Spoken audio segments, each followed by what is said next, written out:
and engage the public sector such that whenever they come up with bills or any policy, it's in favor of the private sector. So under green finance, we have a number of initiatives that are critical in providing funding to businesses that are implementing green projects. For example, if you look at the transport sector, logistics, construction, energy, hospitality, businesses are seeking green financing solutions, but are facing challenges in accessing these funds. Businesses want to scale up using various green capital raising instruments like green bonds, but require more information on how to go about it. So that's one of the reasons why we are having a forum today like this, so that we can get more knowledge and see how to go about it. When it comes to ESG reporting and compliance, this is a requirement now for the companies that are listed in the Nairobi Securities Exchange, and eventually in the long term will be cascaded down to the entire business value chain. So businesses are facing challenges in regards to the complexity and costs of being ESG compliant. So how can we ensure that we are ESG compliant in a cost-effective manner for businesses, that especially for the SMEs that are coming up and wanting to be compliant? So this has led to incidences. Like one issue that we're looking at that is a big issue not only at a national level but globally is what we call greenwashing, where companies report on ESG initiatives, but when you go to the ground you find something very different from what is reported in their annual reports. And this defeats the purpose of ESG compliance. Another area when it comes to ESG reporting are the ESG standards. So what standards are we supposed to use when you're reporting? Should we have a Kenyan standard or an African standard? Should we follow the EU standard or the North American standard? So we hope we can get answers to some of these questions during the discussions. Another thing when it comes to ESG reporting also is the implementation of Scope 1 and Scope 2. Currently at the NSC, the requirement is for Scope 1 and Scope 2. But now when you go to the securities exchanges like the LSE, that is the London Stock Exchange, the requirement is that you have to also report Scope 3. So eventually you're going to see a situation in Africa whereby also for the companies that are listed in the securities exchanges, they also have to report on the Scope 3. Now that comes with a lot of complexity and costs. So the question now is, how do you simplify the process using solutions that make it cost effective and removes complexity? When it comes to the carbon markets, an area we're seeing is that there's a lot of activities and initiatives. Tree planting. We have quite a number of companies that have planted billions of trees over the last 10 years. They've done a lot when it comes to decarbonization. But when it comes to registering the projects, verifying the projects to confirm that actually they've actually decarbonized, it becomes difficult. And as a result, they're not able to go into the carbon markets and monetize the carbon credits. So hopefully today we can start a discussion whereby how do we come up with policies, processes, and enable businesses both at the corporate level and SME level to register their projects and eventually able to go to the carbon markets and monetize their carbon credits. So in a nutshell, that is what we would look at today and discuss. We'd like to see open discussions. Feel free to comment, criticize, and come up with any points that you'd like us to follow up with. And we'd like you also to join the International Chamber of Commerce. So I'll give you a very quick background of who we are. The International Chamber of Commerce Kenya is a chapter of the International Chamber of Commerce, headquartered in Paris. And we're a business membership organization, mainly focusing on international business. So in Kenya, we have set up 4 commissions. The first one being ADR and arbitration, that caters for arbitration. Then we have another commission on banking and finance, a third commission on customs and trade, and the latest one now is the Environment and the Energy Commission. Eventually, we plan to have 11 commissions set up in the next 3 to 5 years, and we're looking and seeking for companies to come and join us, especially focusing on international business. And if you have any issues when it comes to policy, we are the organization that has a UN observer status, and we interact with the WTO and other international bodies from a business angle within the UN. So we are able to articulate any policies that you're driving and looking for at a national level in Kenya, which could be regional, Africa-wide, and also globally. And with those few remarks, thank you very much once again for coming. And I will now invite our next speaker to come and give us their remarks. So Dr. Tiriango, please come from KUBA.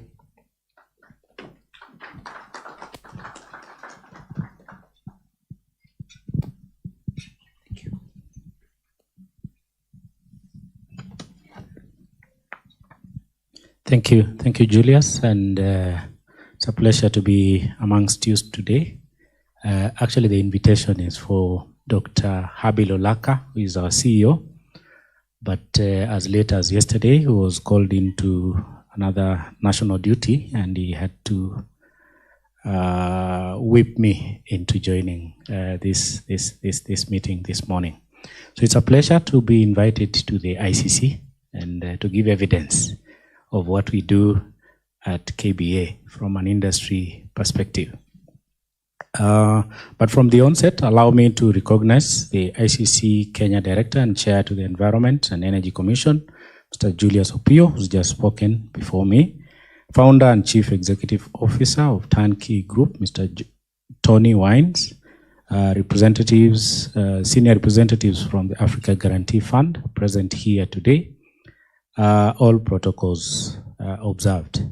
There are banks represented here, familiar faces from a sustainability working group in the banking sector. I recognize you all. So distinguished ladies and gentlemen, good morning. It gives me great pleasure to join you all here today as we drive discourse in advancing business sustainability in Kenya.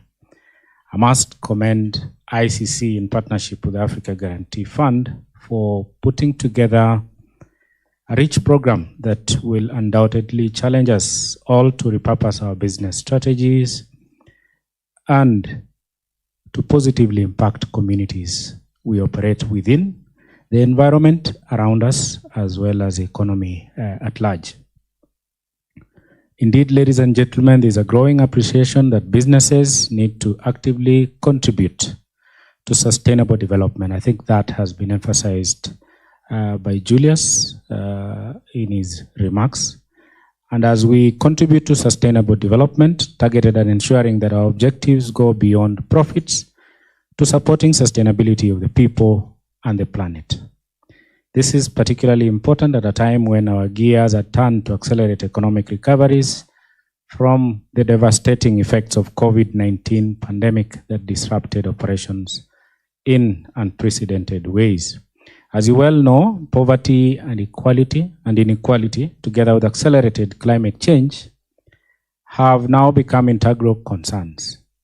With the effects of adverse climate change in Kenya estimated in the National Climate Change Action Plan for 2013 to 2017 to cost the economy as much as $500 million a year.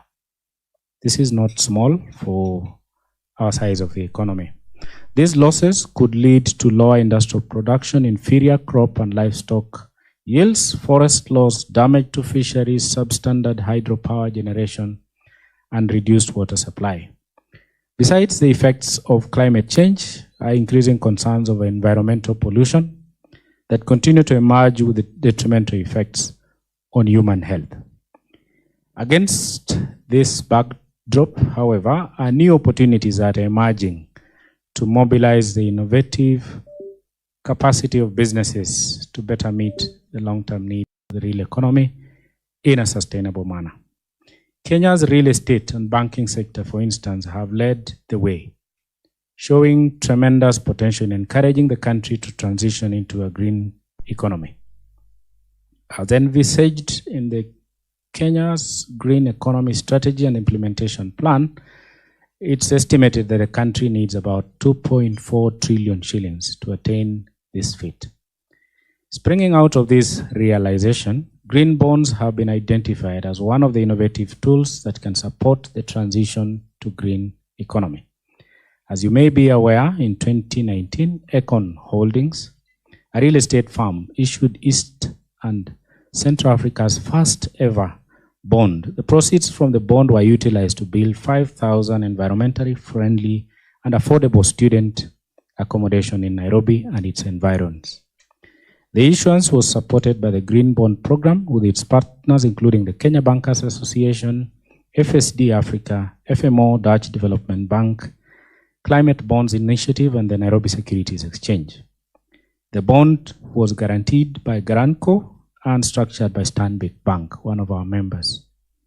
In 2021, Econ Holdings continued with its progressive stance when it launched the continent's first ever green real estate investment trust that would provide a platform for investors to participate in the student housing market.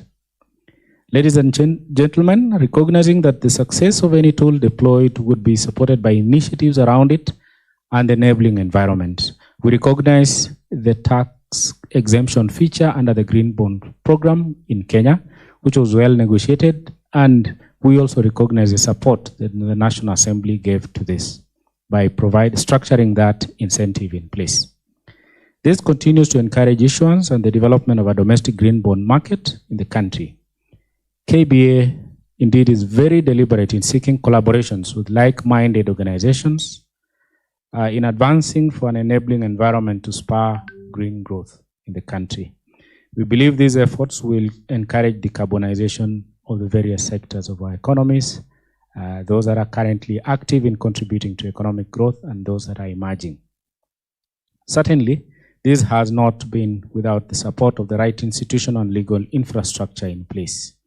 We are pleased to note that Kenya continues to adopt progressive and forward-looking regulations in support of the ESG considerations.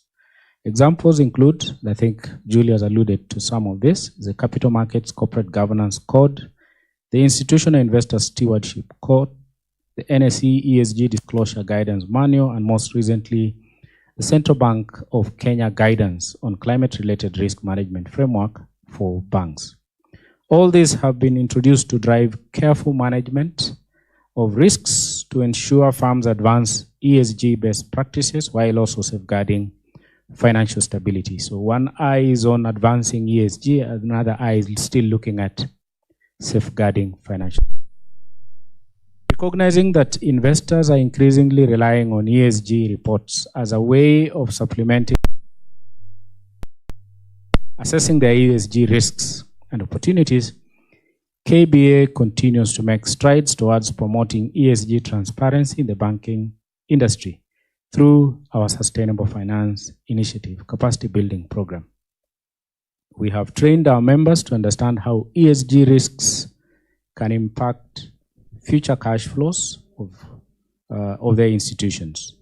They continue to embrace ESG reporting as a demonstration of their commitment and are willing to be held accountable going forward.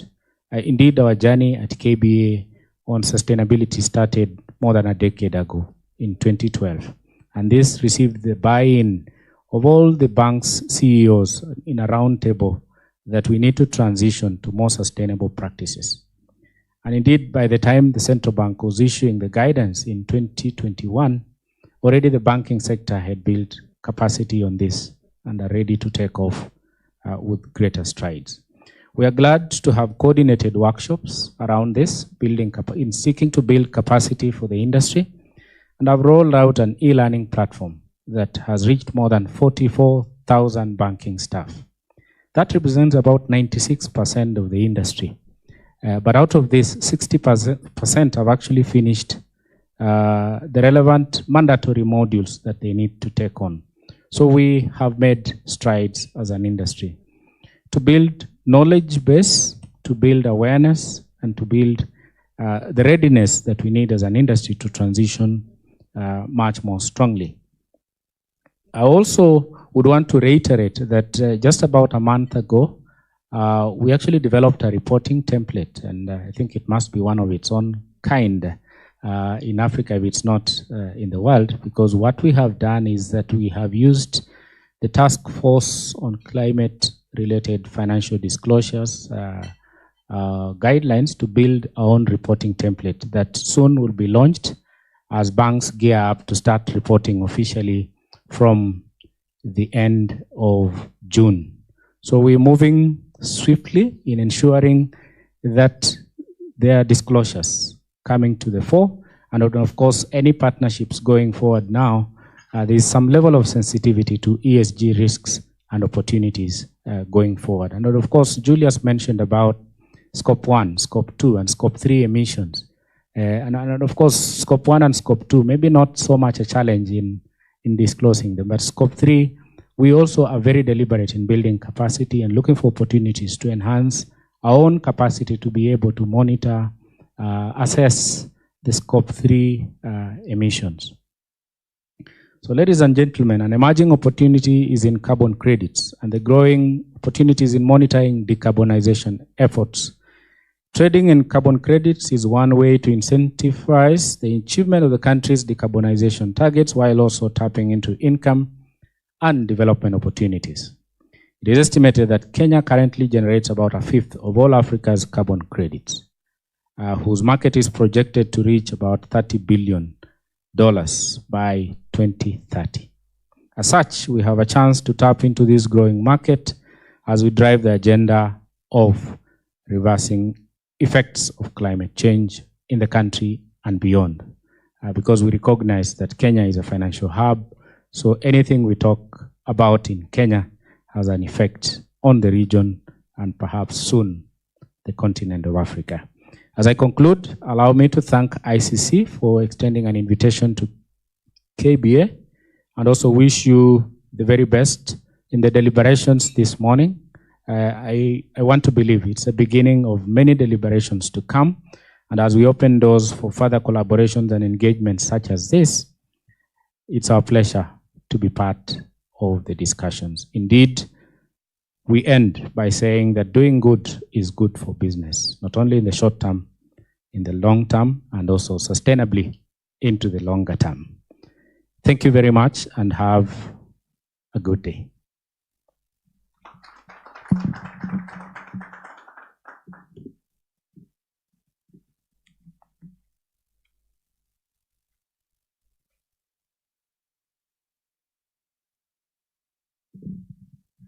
Thank you very much, Dr. Tiriongo, for those remarks. Sorry, in the program, there's been a change in the program, and our chief guest, Dr. Habil Olaka, was not able to come because of an emergency that came up. And thank you for representing him, Dr. Tiriongo.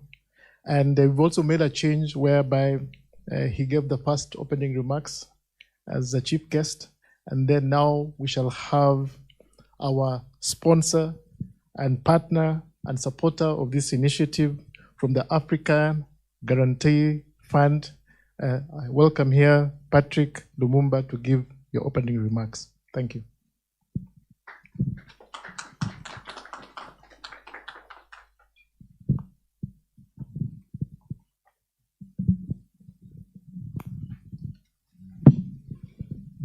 Okay. Director Research and Policy, Dr. Samuel Chiriongo, Director International Chamber of Commerce Kenya and Chairman Environment and Energy Commission, Julius Opio, distinguished guests. Good morning. Good morning. It's a pleasure, and yeah, it feels awful coming immediately after Julius, who did not have a printed speaking notes. Some of us are yet to embrace green, so it's a major challenge.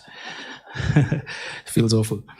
First and foremost, I would like to thank the International Chamber of Commerce Kenya for their commitment to support the Kenya business community through their various sustainable initiatives. Similarly, for Kenya Bankers Association for being at the forefront in supporting its member financial institutions in growing their portfolio in this space. My gratitude also extends to all organizations represented here today for your contribution in giving a voice to the country's enterprises. Indeed, as key players in the sector, you're all champions for driving Kenya's sustainable economic growth. Finally, my utmost appreciation to the moderators and well-experienced panelists for taking time out of their busy schedule to steer today's discussions and highlight the initiatives aimed at fostering business sustainability in our country. So we applaud you for that. Briefly about African Guarantee Fund. AGF is an initiative of the Danish government through DANIDA, Investment Fund for Development Countries, IFU, the Spanish government through ICID, and the Africa Development Bank. AGF was created in 2011 and started its operation in 2012. Later, we were joined by the French government through AFD and FISEA, Nordic Development Fund, who specifically came on board with green equity and green technical assistance, for which is very relevant with the theme for this particular forum. Later, of course, we were sponsored by Global Affairs Canada, Propaco, and USAID. As a non-bank financial institution, AGF aims to promote economic development, increase employment, and reduce poverty in Africa by providing financial institutions with an array of guarantee products, and more importantly, capacity development or technical assistance grant support, specifically targeting financial institutions, and more importantly, SMEs in Africa. We are AA- rated by Fitch Ratings.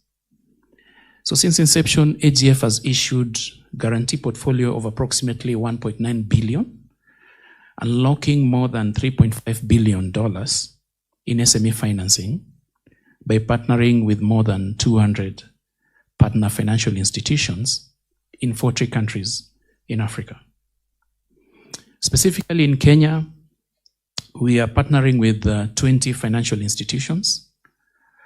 Almost all of these are commercial banks. Majority, I think we have all the tier 1 bank, probably one that is not there. And this is a testimony to our commitment to ensuring SMEs across key economic sectors can access financing through our guarantee products and capacity development assistance. Kenya is an emerging green and sustainable finance hub driven by private sector commitments and supportive government policy. Kenya has demonstrated its commitment to generating an enterprising environment, particularly for the sustainable sector, with growing initiatives to promote economic and inclusive growth. Again, as AGF, we commend these efforts by the various stakeholders. However, there's still an abundance of opportunity to invest and establish clean and sustainable businesses in the country. The transition to a greener economy alone requires significant funding, and the resources needed to support this transition and achieve sustainable development are significant. And indeed, for any new initiative, as we've seen before, a lot of technical assistance and handholding is required for all stakeholders. We're talking about carbon financing, green financing, ESG reporting. All of these are very new initiatives, both for financial institutions, most corporates, and definitely SMEs. So a lot of handholding is required to ensure that we get there. The Green Guarantee Facility was established by AGF to address funding gap. And as I indicated, it was established within AGF by our partner Nordic Development Fund in 2016. And it's a de-risking mechanism for financial institutions with the aim of enhancing access to finance for climate and green growth-oriented SMEs. More importantly, our Green Guarantee Facility is accompanied by our Green Capacity Development Grant Support. So we acknowledge that for financial institutions to grow their green or climate financing portfolio, then they need a de-risking mechanism. Not only that, they need to be prepared to uptake the guarantee, but most importantly, to provide financial solutions to green SMEs. Hence, our technical assistance, or CD, capacity development, comes in handy to support both the financial institutions in terms of preparedness, in terms of putting in the necessary mechanisms so that they are ready. But at the same time, we also provide support to green SMEs so that they are also ready to uptake the facilities that they get from commercial banks so that they use it appropriately and make the relevant repayments on time.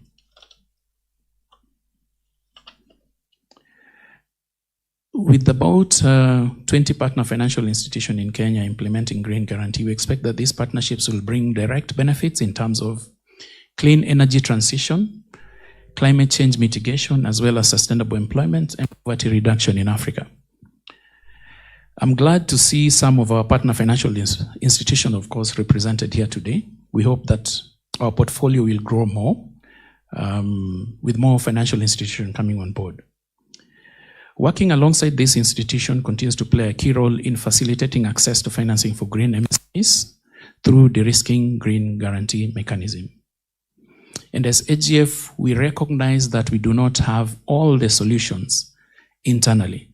And it is that in mind that we endeavor to explore and partner with organizations such as FSD Africa, International Chamber of Commerce, Clean Cooking Alliance, who are under the auspices of UN Foundation. And we continue to grow these strategic partnerships. Likewise, I think as stakeholders within the green energy or green financing space, it's important to recognize that not all solutions can be gotten internally. It's important to identify and explore development and establishment of strategic partnerships with the likes of ICC, amongst others. We look forward to panel deliberations and recommendations on some of the following challenges or issues that as AGF we've seen as we implement our green guarantee facilities. Some of the challenges that we've come across among us different stakeholders include lack of awareness, lack of appreciation of the importance of green financing or ESG reporting, or knowledge about carbon financing. So it will be great to hear what challenges and practical solutions that the panels come up with regards to addressing lack of awareness. There's also lack of technical expertise. As I said, all of us do not have solutions internally. So what are these gaps and who are some of the providers? What has been the experience of the different stakeholders within the panels, and how have they addressed some of the issues of technical expertise, technology? Lack of properly designed green financial solutions. Again, the usual conservative credit solutions that have been there potentially cannot work within the green financing space.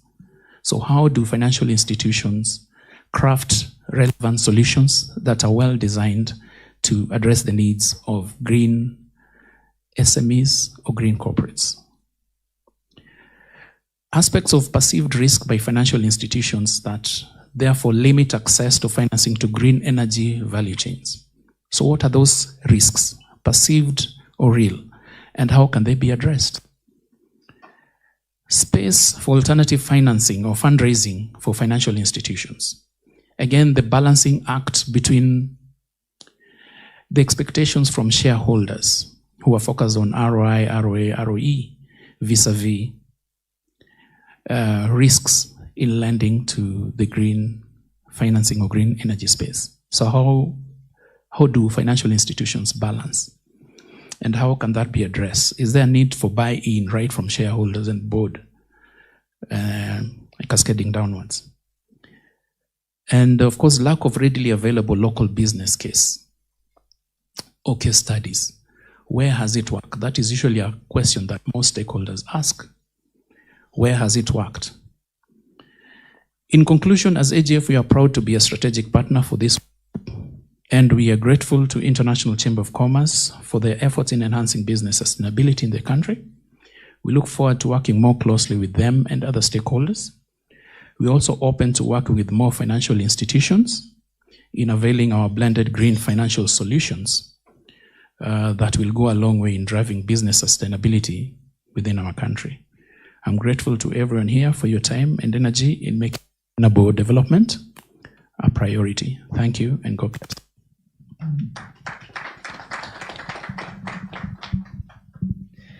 Thank you very much, Patrick. Let's appreciate Patrick much once again. And one of the things that Patrick didn't tell us is that they're also leading by example. I know AGF has a very sustainable building down there in Lavington. They actually won an award. And just this month, the AGF was involved in a tree planting exercise in Kisumu, where they planted about 20,000 trees. So you could see it's not just telling it here, it's happening on the ground, leading by example. So because we are keeping well with time, I will not take much more time. I'm just going to invite the next panel. But before I do, I know earlier, because this will be a panel discussion, I know a lot of us might have questions. You might want to ask something. You might want to interact with us. So we'll have an opportunity to pass around the microphone at some point. But beyond that, even as the questions come in, we'll invite you to use the same tool that we use to run your Q&A. So you'll see a Q&A slide there. So in case you will have questions, you'll just go back to the Mentimeter tool that we used earlier, just type in your question, and the moderator will be able to engage with you on that. But at this point, I'd like to invite our moderator, Ernest. Ernest Chitechi, who is the Corporate Services Manager at the Kenya Climate Innovation Center. Please welcome Ernest. I know he'll be happy to introduce the rest of the panelists. But as I do that, let's appreciate Ernest as he comes up. Ernest, you could just go up on the podium, on stage there. So you can see Ernest's profile. He's a seasoned and innovative, results-oriented executive with over 20 years of track record executing sound, aggressive corporate affairs, strategies and programs. He currently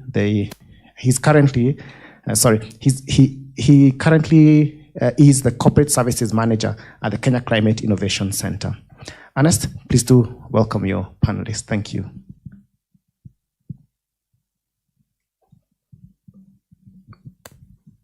Yeah, mic testing. 1, 2. Yeah, so thank you. As you heard, my name is Ernest Chitechi, and I will be moderating the next session, which I'm delighted to welcome all of you around green financing, green funds and bonds opportunity in Kenya. And during this discussion, we aim to delve into the various aspects of green financing in Kenya, look at some of the examples, success stories, case studies. So therefore, I would want to invite my panel, starting with Mbithe Mwema, who is the Chief Business Officer, Nairobi Stock Securities Exchange. Welcome, Madam Mbithe. Next, I would also want to invite a seasoned lady, Judy Sidio Odhiambo, Head of Corporate and Regulatory Affairs, KCB Group. Welcome, Judy. Next will be Faith Mutuku from Absa Bank. Faith? No. Then I would want to invite somebody from AGF? Yes, yeah. Joshua.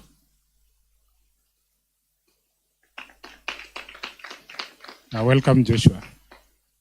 So that is my panel that will be dealing with today in our session on green financing. So maybe I will start with the gentleman on the panel. So I know one of your colleagues, Mr. Lumumba, has mentioned very interesting things around green financing. And we hear that you guys are doing some green guarantee funds. So maybe just explain to us, what is the green guarantee? Thank you very much, Ernest. Yeah, my name is Joshua Bengile. I'm a risk manager at African Guarantee Fund. Yes, we are in the green space.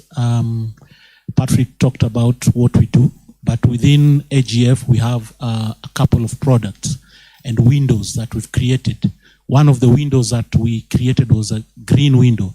We came up with a green guarantee fund with support of the Nordic Development Fund. And out of this, the aim is really to catalyze lending and access to finance for green projects. So green projects can be able to, financial institutions can be catalyzed and capacitated to on lend to green projects within Kenya and Africa at large. So the green guarantee is backed by a capacity and technical assistant program. I think I can delve in deeper if maybe you can delve in deeper, because I'm assuming maybe some of our audience here may not understand what is a green initiative. You know, for a layman person, if I say green, it could mean just something, a leaf or something. So what do you mean by green initiative?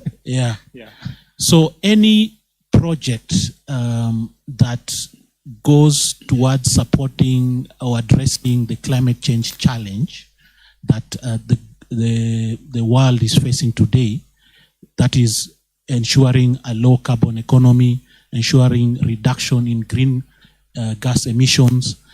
These projects that support such initiatives are called green. These are green projects. To enable, these projects usually require resources and require financing.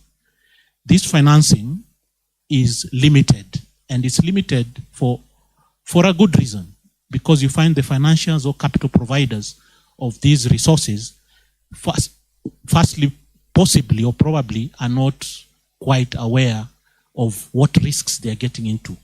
They see this as a new space of financing.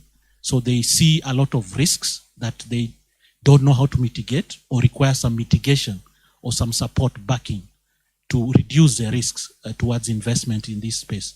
So what happens then, it becomes tricky for them to lend into these projects.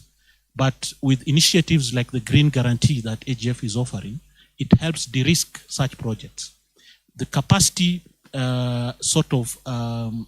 building and the technical assistance fund that AGF has put in place also helps to build the capacities within the financial institutions or the capital providers or the investors to understand, bring awareness of what green is all about, what green projects are all about, what sort of segmentation within the green space is there in terms of, so you look at renewable energy, the understanding what we found across Africa, when you talk green, the understanding in the banking or commercial banking sector is it relates to renewable energy only. But it's a wide area. You have energy efficiency sort of space where you can support construction or buildings, or you can support manufacturing, the industries in building energy efficient products that can save them in costs and also at the same time contribute towards climate change challenge. We have sustainable agriculture and forestry is part of that. We have the circular economy that Julius touched on. So it's quite a wide array, and with the Green Guarantee, we cover all this, the entire green space. And the capacity building is really to help you as a financial institution to then build your systems, build your lending processes, build your skills towards lending towards this space. Yeah, so thanks, Joshua. So maybe I'll bring in Judy, who is now a lender, because I'm sure you work closely with AGF when you're providing finances. And as we know, KCB is among the first lender in Kenya to be accredited by the Green Climate Fund. So maybe Judy, just highlight to us, what role do financial institutions and maybe regulator play in promoting green financing in Kenya? Good morning. Good morning, everyone. I hope I can be heard. Good morning again. You can hear me now? Okay, great. So good morning, everyone, and thank you for having invited me for this session today. I'm Judith Sidi Odhiambo, as earlier said. I'm Head of Corporate and Regulatory Affairs at KCB. I'm happy to see my champion from KBA, who we worked with closely on this sustainable finance initiative, which is part of our bigger agenda as an industry. And so we have been working together on that since the year, if I can remember well, 2014. So it is a journey that the industry has come through over time, so that today we can be sitting here and be talking about how do we lend to the green space. So for KCB, the journey started in 2008, and of course, through the adoption by the board to ensure that the bank is run in a sustainable manner. So that journey, of course, was not easy. It is something that we had to walk through the steps to understand how do we adopt the different strategies that can enable us reach a point in which we can be able to say with confidence that the bank is run in a sustainable manner. So of course, one of the things that we did was to ensure that from the leadership position, this was incorporated in the strategy, and to ensure that also it forms part of the performance for the bank as an institution. Because for you to be able to have scale and impact, it has to be part of your strategy. So if it is not part of your strategy, then there'll be no deliberate means to ensure that then there's an intentional purpose for it to be incorporated and for it also to be executed. Part of that journey, of course, to make sure that also we have the applicable policies in place so that then this can also be guided. As we know with bankers, anything new, whether product or service, the first thing will be asked, is it in the policy? What is the policy? What does the policy say? What am I expected to do? So again, through that whole process is to try and incorporate and to say then how do we make sure that this is done? The other thing that the bank also did was to adopt environmental and social due diligence for its lending. This was also a very big step towards the adoption of green lending, because through that process then the staff were also able to learn and understand what exactly are we supposed to check in this process. So of course we work with the IFC 8 performance standards in that process. It was not easy because of course the book is big, but we started with 500 million and above, and now we have trickled it down up to 30 million today. So that is a process that we underwent just to ensure that we were able to progress. But as I said again, yeah, a lot of awareness, capacity building had to be done so that we could be able to bring the staff to speed to be able to implement that. So today, the bank has a target of having the green book by 25% by the year 2025. So that is a very big. I mean, it's a what is it called? It's a stretch target, and so in fact, everybody has been asking us in the market, how will you people implement this thing? And we have no knowledge. There is no framework. There is no standard kind of guiding capacity to help us reach that. How are you guys going to do it? But what we said is that we are going to start step by step. And one of the things, because we have been able to scope our emissions for scope 1 and 2 very well, we are now looking at doing scope 3. Scope 3 is not easy, by the way, it's a challenge, because now you look at your customers, you whole book your customers, looking at where the highest emissions are, how are you going to bring that reduction in that book? It also means that even you look at the bigger macroeconomic challenges and to see what are some of the areas that even the government are going to take into consideration to fast track, so that then you can make sure that you align your book very quickly to that space, so that you can be able to scale and realize positive results in good time. So that's the process that we are in with a 25% to make sure that the book is green. So we are also cognizant that we can't do it alone. We must work with partners, and so we work with the DFIs very much in this process, and we also make sure that also we work with the other partners who are in that space, and they are able to have those big projects that we can look at and quickly work through a credit process that can be able then to create a better risk for that project to be supported.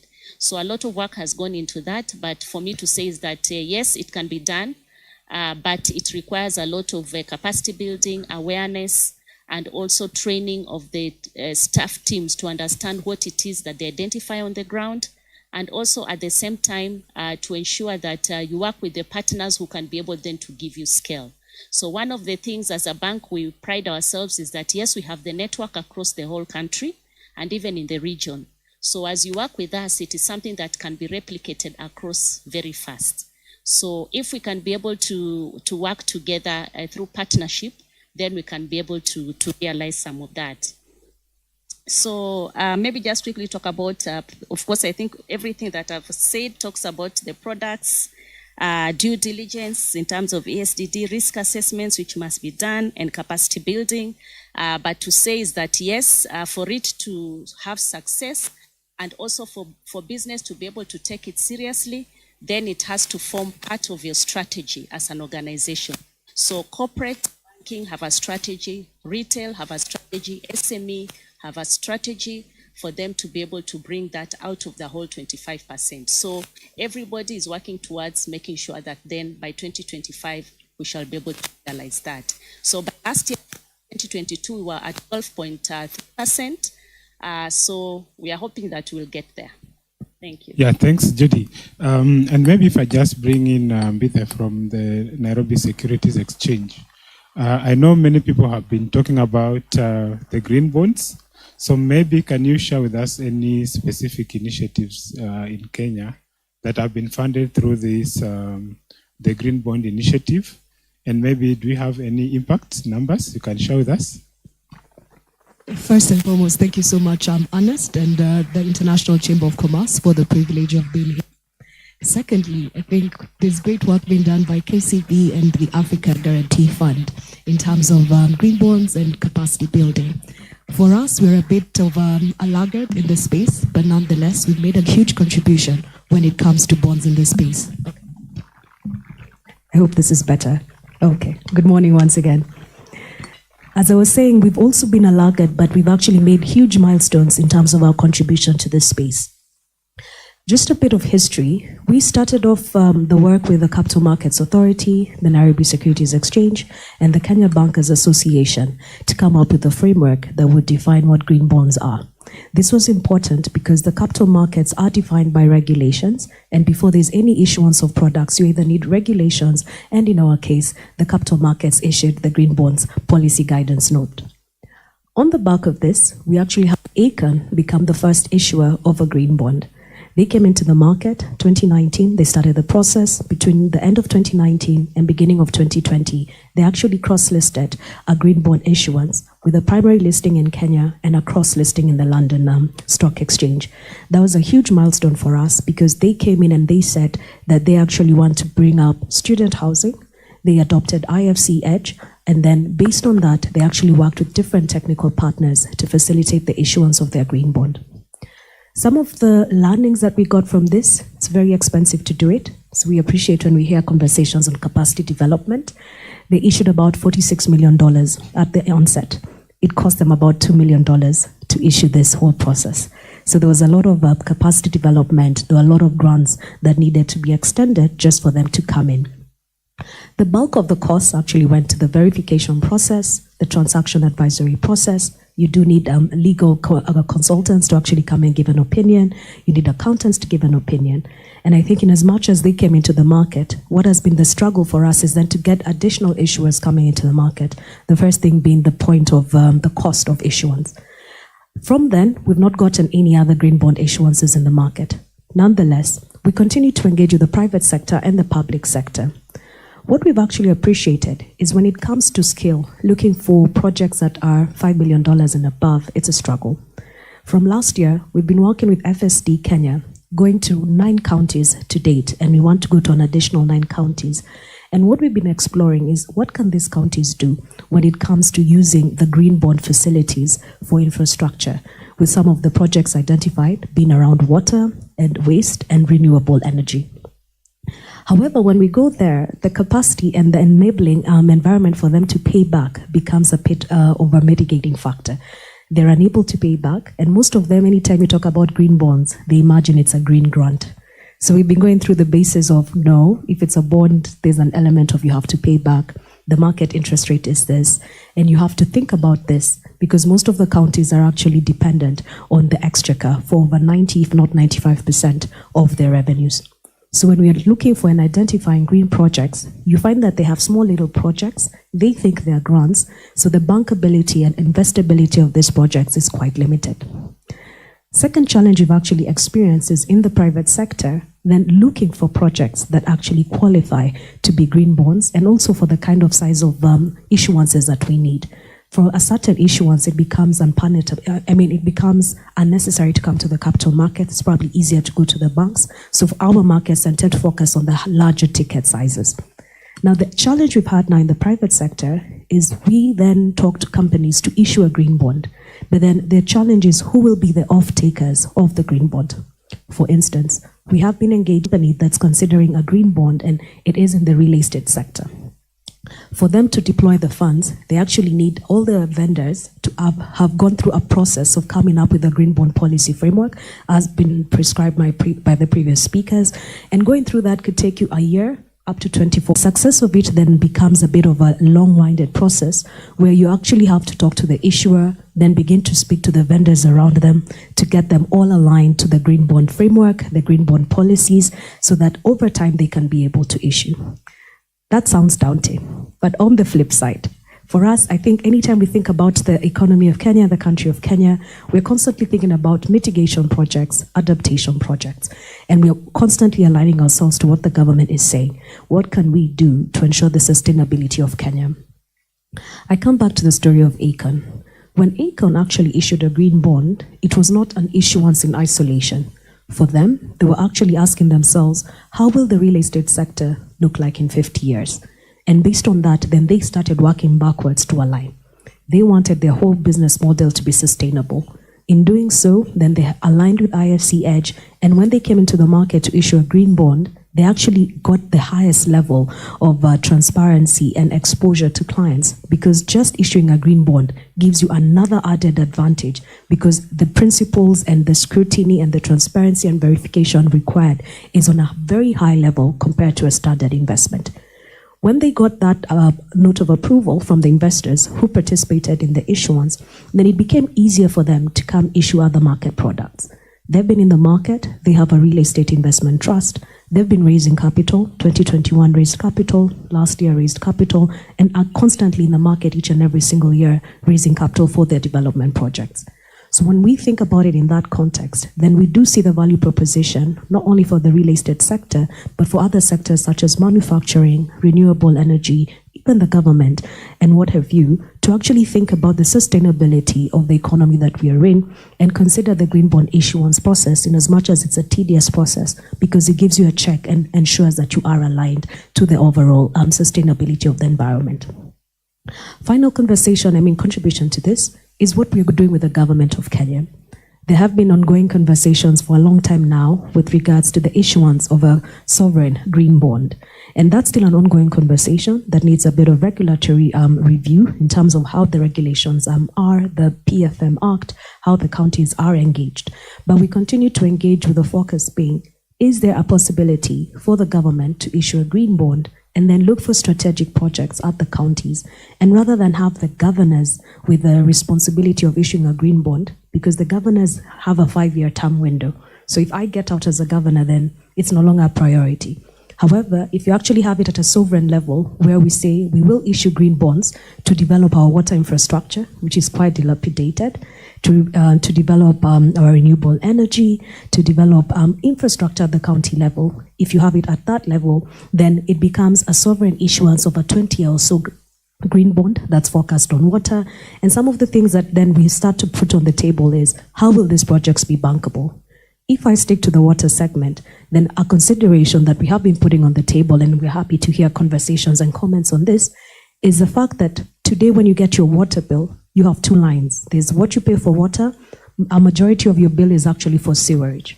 So we need then to consider, if you're going to make these projects bankable, perhaps you need to have a green bond water project line so that you ensure that you're ring-fencing the revenues that come from this and investors are getting their money back. In a nutshell, we are doing a lot. It does sound like a lot of speaking and it's not translating to something. But what we do appreciate is we have to keep doing this work, and we are open to it to see what we can do. Just before I forget, Ernest, when it comes to SME, because that's the top level, for SMEs, we actually have a program called Ibuka, where we've been working with companies to get them ready for the capital markets and investor ready. Now, what we've seen from last year is the concept now of green, and we've now begun having the conversations of enabling them to appreciate ESG guidelines and to see how can we actually create a market for them to be able to finance their projects if they're green. So certainly we'll be knocking with the Africa Guarantee Fund to see how we can be able to work together to deploy that funding into the market. Thank you, and back to you, Mr. Ernest. Yeah, thank you. So maybe Joshua, if I come to you, she has just mentioned something around SME, and I know in Kenya they are the majority, in as much as we have larger corporates, but they form the majority of the business community in Kenya. So what will be your view around the prospect of green bond and green financing, particularly on how they can spur SME growth? Thank you. Thank you, Ernest. Yeah, I think green bonds are quite an interesting and innovative sort of instruments or products that can support the growth of green finance towards corporates as well as SMEs. As just like any financing that, investors within the green bond usually want to find a bankable project. Within the SME space, there are certain incapacities or challenges that they go through. And so it's not easy to engage them in the green bond space unless they coalesce themselves into various groups. Or, for example, the smallholder farmers will come together into cooperative or groups that then enable them. Bonds can be issued from that.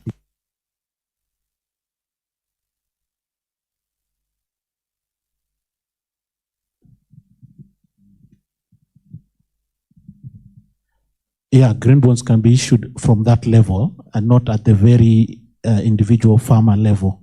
You find most of the time they're not well structured as smallholder farmers. Yes, they play a key role within the ecosystem of green finance or even the climate change. But the way at the level, they're not structured in such a way that they can qualify for issuance of such green bonds. So if they coalesce together into groups and formalize groups, and then through those groups, then they can have bonds issued that then they can favor them in terms of raising finance and also in terms of accessing the carbon markets, then it becomes easier to address the challenges that they are facing. Most SMEs go through the same, but the SMEs that are well structured, what you can call the M of the SME, the small, medium, the M that are more established, those that are in the manufacturing segment and all that, some are well structured and can actually be able to issue green bonds. And with support with the various players within the ecosystems, the financial players, you have the what you call the government putting in place various policies that can support and provide incentives to support provision of green bonds at that level, even at the investor level, even at the financial instruments development level, then I think we can be able to structure some products for the SMEs at that level. Yeah, so, and maybe just for Judy, I know there's always this talk that you cannot find, let's say, the right projects to invest in. Because you say you have the money, but I can't find the project. But you also have the other people on the other end who are saying, if I go to financial institutions, they're not able to lend me. So maybe, and one of the things that has come up is that maybe banks don't have a way to assess this risk, particularly for the new green initiatives. So maybe how do you bridge that gap so that both of you have somewhere in the middle ground where you can meet and still finance them? Okay, thank you. Thank you, Ernest. You can hear me? Okay, so thank you, Ernest, for that. So I think with time, banks have found a way to be able to address that. Of course, we have our large corporate customers, because of the value chain, it's easier for them to be able to take up the risk on behalf of those who are on the lower end, especially the SME who are more established, like what my other colleague had said. So for corporate, it has worked well. Now, going to the MSME, because remember we have the SME and then we have the MSME. So the micro MSME, so what we do is we ensure that we put them in groups so that they can guarantee each other. So in groups of 7, in groups of 10, 15, that has worked well, so that then they can be able to guarantee each other. And then also for the bank, because we have foundations, and I think banks of our size, most of them do have their foundations, it's easier then to be able to have the foundations do capacity building for these micro SMEs on how they can be able to transition into bankable projects. So that has also worked well, and we do have a lot of programs that we run through the foundation and the market in terms of the youth program that we are doing, teaching them on how to upskill and how to be able to learn how to do business. And of course, later on, of course, they're able to access those funds, but still we put them in groups to be able to manage that risk. And then, of course, the other component, again, is to work with the development financial institutions, the DFIs, and also the Africa Guarantee, an example of that, to be able to do that de-risking. So banks have come up now with mechanisms. There are various ways in which we are approaching this, and it just depends on what kind of project it is, and then we are able now to package something for the client. So the story that banks are not able to do it, I think now we have passed that phase. We have gone through the mechanics, the pilot phasing and all that, working even with our Kenya Bankers Association and also with the DFIs. We've now been able to see what is working best for us, and we can pick what we think can be able to accommodate each sector. So I can also give an example also for schools, because one of the things that we are doing also is to transition schools into also clean energy, because we know most schools still use firewood for cooking. So one of the things that we are also doing as a bank is also to come up with a facility for schools specifically, with a special kind of interest rate, so that then they can be able to purchase cooking gas, so that they can be able to transition into that. And also we do have DFIs also interested in partnering with us in that, because we know when we have scale on that, then of course you're going also to have impact in terms of forest conservation. For women also the same, as we transition them to clean cooking. Yes, we need also to give them a facility for that, but again as a group. So we have found mechanisms to work around that and still ensure that we are able to provide credit facilities which are affordable, and also just to ensure that also we create that impact that we want to see in our society.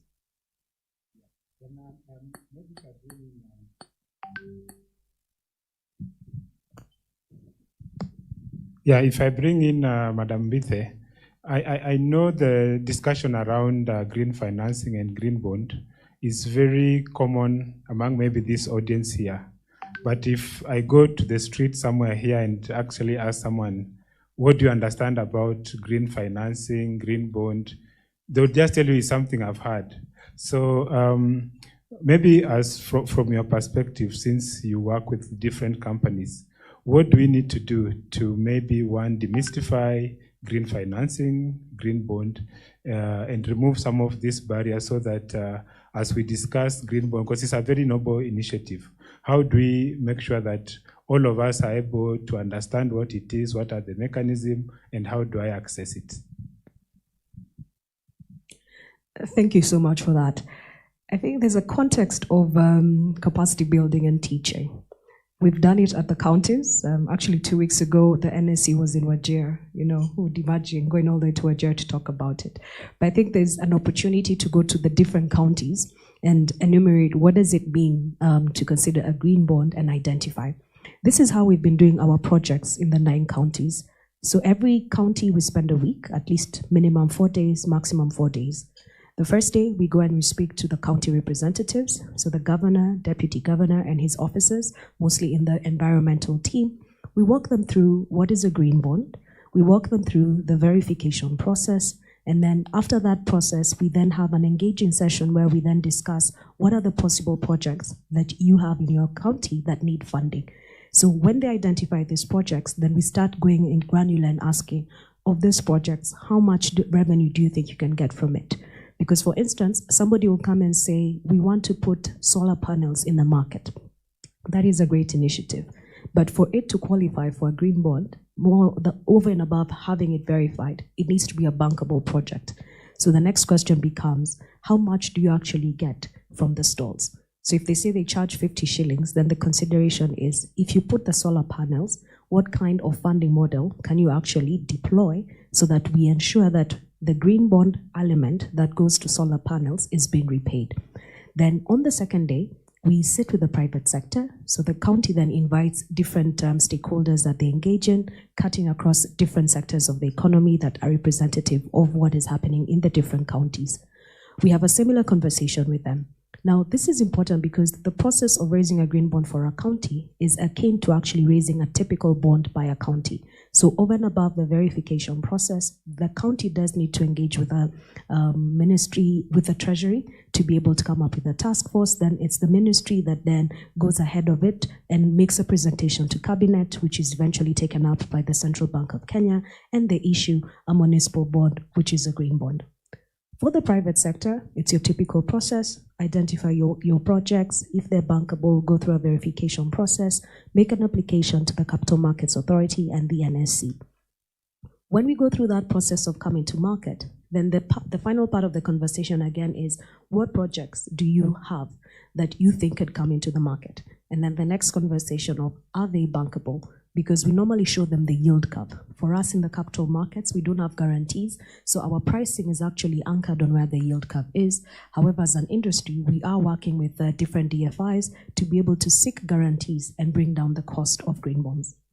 On the third and on the fourth day, we literally come out the county. So we'll go to the stalls, we'll go to the waste projects, we'll go to the water projects, we'll go to the key anchor projects to identify the feasibility. And we normally work with a verifier who will look at them and say, based on my initial analysis, they say that qualifies. And then the contribution from the NSC and the Capital Markets Authority would be, how much revenue can you get from this? Is it bankable and what have you? So that has really helped. In as much as we've not been able to identify anchor projects, it does help to just demystify and say, okay, this is important. We need to look at to do it looking at the long term, but we need to review our current capital expenditure projects to incorporate this. That has been a great help. We've done 9 counties. Now we're about to take another 9 counties, and hopefully in another year or 2, we hope to have gone to all the counties. In that sense, we've talked to the business community at the county level. We've talked to the government at that level. Now, on this other side, I mentioned we do have a program called Ibuka, which focuses on SMEs. This year, we actually want to incorporate the context of ESG, which my peer will be talking about later on today, and helping them appreciate, first and foremost, what does ESG reporting entail? Because once you appreciate ESG reporting, then you can appreciate, then how do I go to the next step of thinking about a green bond policy framework? And once I think about that, do I actually have projects that qualify for it? Then the final part would then be the investor engagement. For us, the pool of funds that we attract in the capital markets are institutional investors. Because of the success that we've had with ACAN, it's not a new product to them. However, for the retail investor who invests 1 million shillings or less, it's probably a new project to them, and it's a matter of marketing and just deploying that information and saying, this is what a green bond looks like, this is why it's important for the economy. And I think success for us would be, if investors appreciate that, would they then be willing to invest for a longer tenor and at a lower interest rate? Then over and above that, the other thing that we are doing in terms of marketing and engagement of issuers and investors is actually on carbon trading. Last year, as the NSC, we got into a collaborative agreement between ourselves, the Nairobi International Financial Center, ACX, with the blessing of National Treasury, to actually explore coming up with a carbon credit trading platform. So that is also work we've been doing and engaging with different stakeholders, also focusing on issuers to see how can we actually benefit the project developers in that sense. At a national level then, we're getting to the point of saying, how can we work with the government and the private sector to identify feasible project developers, verified carbon credits, and facilitate the trading on the exchange. So what we are then bringing to the table as a capital markets is saying, first and foremost, we've started talking with the the inner circle of the stakeholders in the green bond and in the carbon credit trading spaces. And then over time, then we'll actually then begin to speak to a wider range of people. But it's been important to be tactical to be able to identify what the loopholes are, what the gaps are, and addressing that. I hope that answers your question. Thank you. Yeah, thank you. So before I go to the plenary, maybe just one more last one to Joshua. Then as a country, how do we ensure that then maybe we mobilize enough green financing, crowd in enough people to support green initiative? What could be some of the initiative as a country we can do to mobilize that resources? Yeah, I think it all starts with the readiness of the ecosystem. So, and the ecosystem here has vast players, has several stakeholders. So for an investor to think about investing in green projects in Kenya, there are several aspects that need to be looked at to enable that can catalyze financing within the green space. So right from the government and then collaboration with various players, among the players. So government is one of them, plays a critical role and in shaping the policy and regulatory frameworks for green financing. So if government can come into the green space and provide certain incentives that can then spur growth within the green space. For example, I had someone mention it was the Econ. They had some tax incentives. Yeah, such things, maybe even define various standards and link it to international standards to be able to raise funds, not only locally, but also externally. Yeah, aligning the standards and then deliberately building the various laws that support climate finance. Then I think that plays a critical role. And then partnering with players within the financial sector and coming up with financial instruments. So players within the commercial banking space can come up with various products, of course supported by the experts and the industry to help understand what the needs of the industry and build the appropriate products that can support green projects. And that requires a lot of capacity building, a lot of technical assistance. Players like African Guarantee Fund who have developed a green guarantee to enable such instruments to be put in place within the financial sector then becomes very critical. And then there's also the other end of the projects themselves. How do you make them bankable? Yeah. So these projects, they exist, but for financiers want to see a genuine and ready pipeline of projects that they can go into, invest in, and realize their commercial return. So it's not just about saying, I'm doing solar, I'm doing wind power, I'm doing smart agriculture. It's about making it bankable. So there are various technical players who can provide technical assistance to make this happen. And finally, of course, there is the final bit of monitoring and evaluation. This aspect of measurement, yeah, aspect of providing data, relevant, reliable data that can then be used to support financing through the carbon markets. That also becomes very critical. Now, the incentives that I can say comes with the green guarantee that AGF has for financial institutions is that the cover that we provide, on a normal financing will cover up to 50% of your risk. But with a green guarantee, we can go up to 75% cover.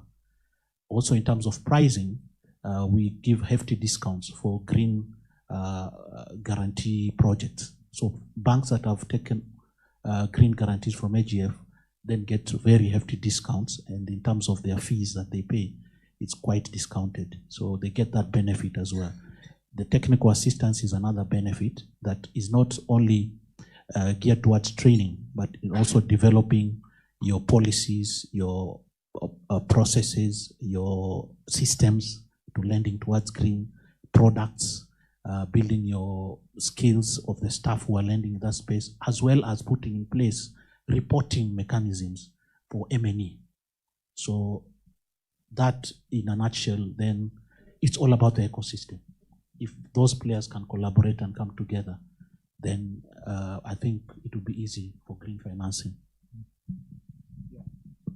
So just a rejoinder, with regards to the standards that we use in the capital markets, they're actually global standards. So it's the green bond policies, and we did this in collaboration with the Kenya Bankers Association and the Capital Markets Authority. So today, if you want to issue a green bond in Kenya, you're not issuing it based on Kenyan standards. It's actually global standards for green bonds, and we're looking at the issuer, you're looking at the verification process, use of proceeds, measuring and evaluation post-issuance. So those are the standards that we actually have. I'd like to then say two other things. I think when it comes to sparring the green bond space outside of the banking sector and into the capital market space, the beauty about the capital markets is you're actually facilitating the issuance to a broader number of people. So it's investors who are coming in and benefiting from the return in this space. First and foremost, I think there's an opportunity today for the Kenyan government to consider a sovereign bond of $1 billion, if not more than that. And if they consider that, they're now deploying the funds to different projects. Honest, it's quite sad when we actually go to the counties and they cannot deploy water to the households. So then what has happened, it's become a commercial venture for other people, which is good.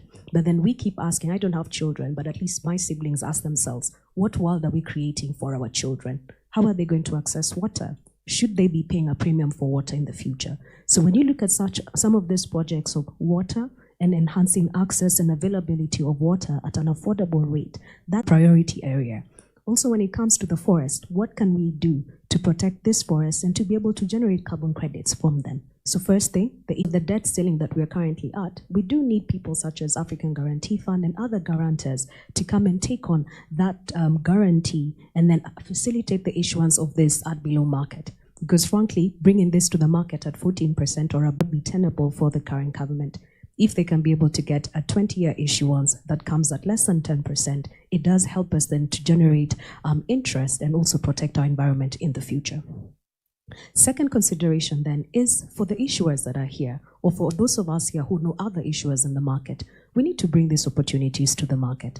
Whether you're in a manufacturing sector, the real estate sector we're running are actually sustainable. So bring the issuances to the market. The investment appetite is there, whether it's local, whether it's foreign, there's huge funding. Some of our issuers tell us there's north of $1 billion that's looking at African projects. The issue that we normally have and the challenge we have to address is where are the issuers and how do we work with them? Thirdly, work with us. We're also part of a core of the ecosystem, and we're actively working to create a pipeline. So at least if we work together as an ecosystem and we say, how do you create a pipeline? Because it certainly takes at least 2 years to create a feasible pipeline. We are ready. Yes, the space is big. There is an opportunity to scale.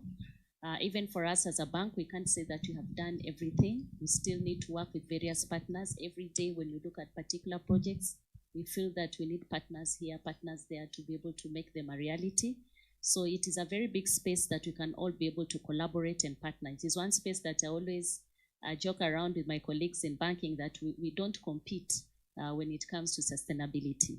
That's the space where we should actually collaborate, partner, and work together so that then we can be able to bring scale. We can have examples to showcase. We can have examples for people, even our own children, to come and learn from.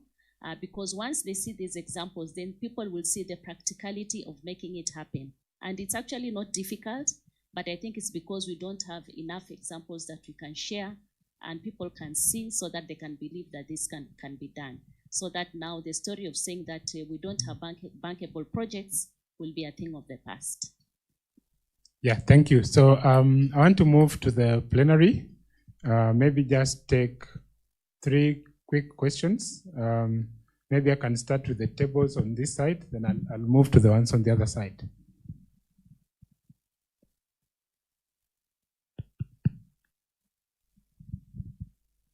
Anastasia, I could help you. I see some questions already appearing on the screen. I see about 12 of them have been posted.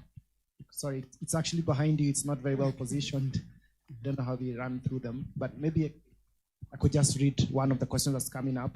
Someone has asked, what initiatives does the NSE have on carbon trading?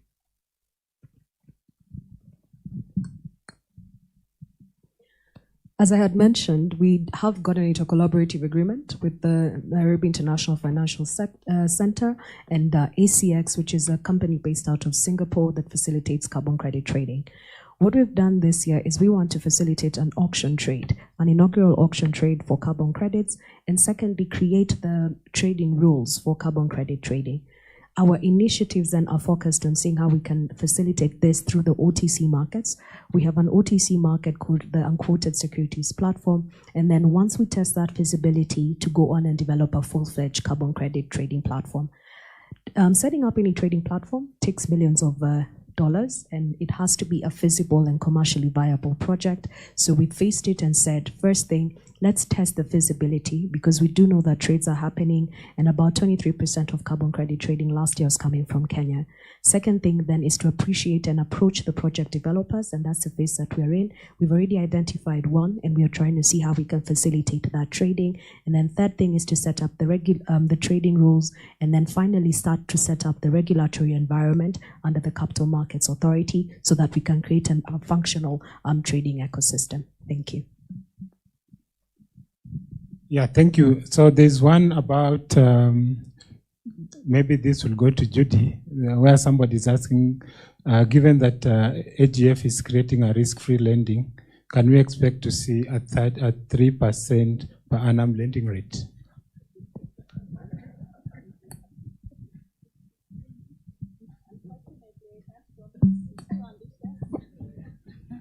But as I said, every sector has its own risks. My colleague here in risk will tell you every sector has its own risks. And we also have lenders, because now we are now in the phase of giving risk-based lending. So it also depends also on the person who is taking the facility, whether you are a good borrower or you are not a good borrower. So there are all these mathematics to be done. But what I would say is that yes, there's possibility of bringing down the interest rate, even as we manage to get more and more of the green projects, because there's a lot of facility out there that can support de-risking.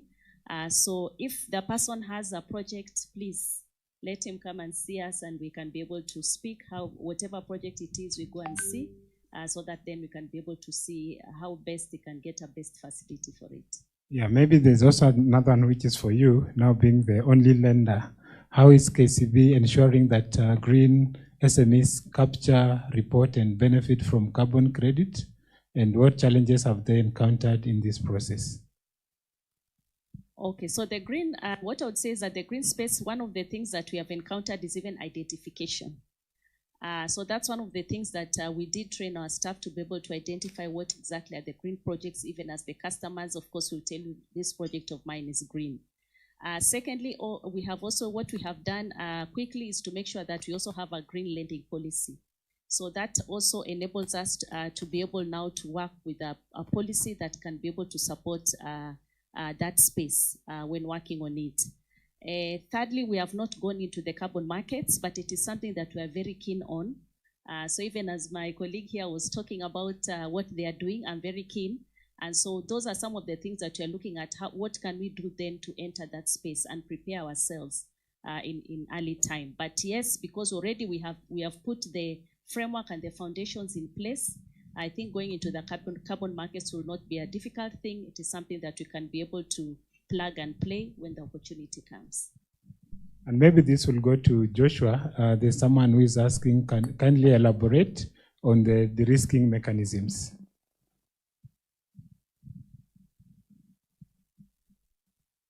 Yeah, from an AGF perspective, actually, in fact, let me just correct one of the earlier questions. It's not actually risk-free. Yeah, because this is, banks are in the commercial space. Only government can provide the risk-free instruments. And this is not entirely risk-free. It's actually helping reduce your risk as financial institutions for projects that they take risk on.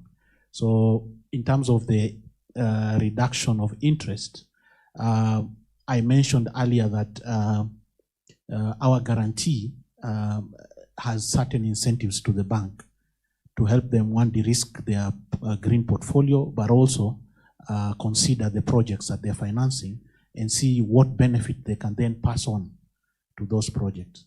So banks are also, we don't put that as a binding agreement, but I think banks have a leeway to have that under consideration, that now that you've gotten a certain incentive from the green guarantee, can you pass on the benefit in terms of a reduction in interest to the project that you're financing? A few banks we've seen across Africa do that. Some, of course, depending on your commercial objectives and where you are in terms of your targets, then you take into consideration all that, and then you see you cannot pass on that benefit. Yeah, it depends. So it's all upon the banks. Now, guarantee instruments are one of the de-risking mechanisms that we have at play. We find that in the areas that we target, which is the SME space, traditionally, and what has been happening is banks have been perceiving them as a very high risk segment. And so you find that the sort of lendings that, the interest rates that they prefer to that segment are usually very high, but most of all, they actually avoid lending to that space because of that high risk perception. But with the guarantee instrument that we provide, then this notion of high perception then gets demystified, and it gets, we get to see, and what we've seen actually as AGF across Africa is more and more the banks who have participated in the green guarantee instrument then start to appreciate that that segment is not of such a high risk. Actually, it's one of the segments that, if well structured, well assessed, then the risk is actually low. So one of the ways of de-risking, of course, is the guarantee instruments that we provide.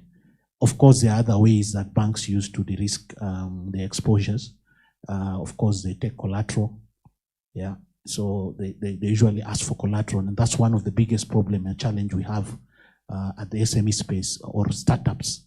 The youth, the young people who are going into tech, going into green finance, projects under the green space. These are young people who have no collateral. Women, traditionally in Africa, have not been able to own tangible collateral, which is what banks want to see. Even if the entire lending or project has some sort of, is credit worthy in terms of the bankability, the cash flows and all that, they'll still ask for collateral, which they don't have. So in that sense, it inhibits the growth of this segment. These are marginalized segments, so the youth and the women. So with the credit guarantee, then it allows the banks and financial institutions to then on lend to such marginalized segments. Of course, other ways of de-risking, they're purely taking on other sorts of third-party engagements with other people who have higher risk appetites. So you could collaborate with them, and then they will help de-risk your portfolio as a bank. So these are some of the ways of de-risking your exposures as a bank. Anything maybe you want to add, Judy, on that? From a lender's perspective? Okay, so there's one which one of the panelists talked about ESDD, and the planner wanted to know what is this and how is it used for customers.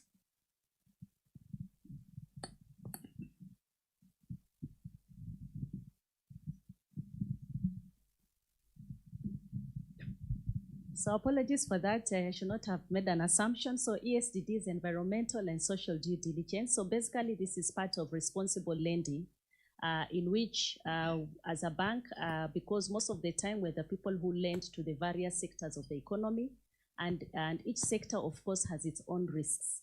So whether it's manufacturing, agriculture, transport, energy, infrastructure, they all have various risks.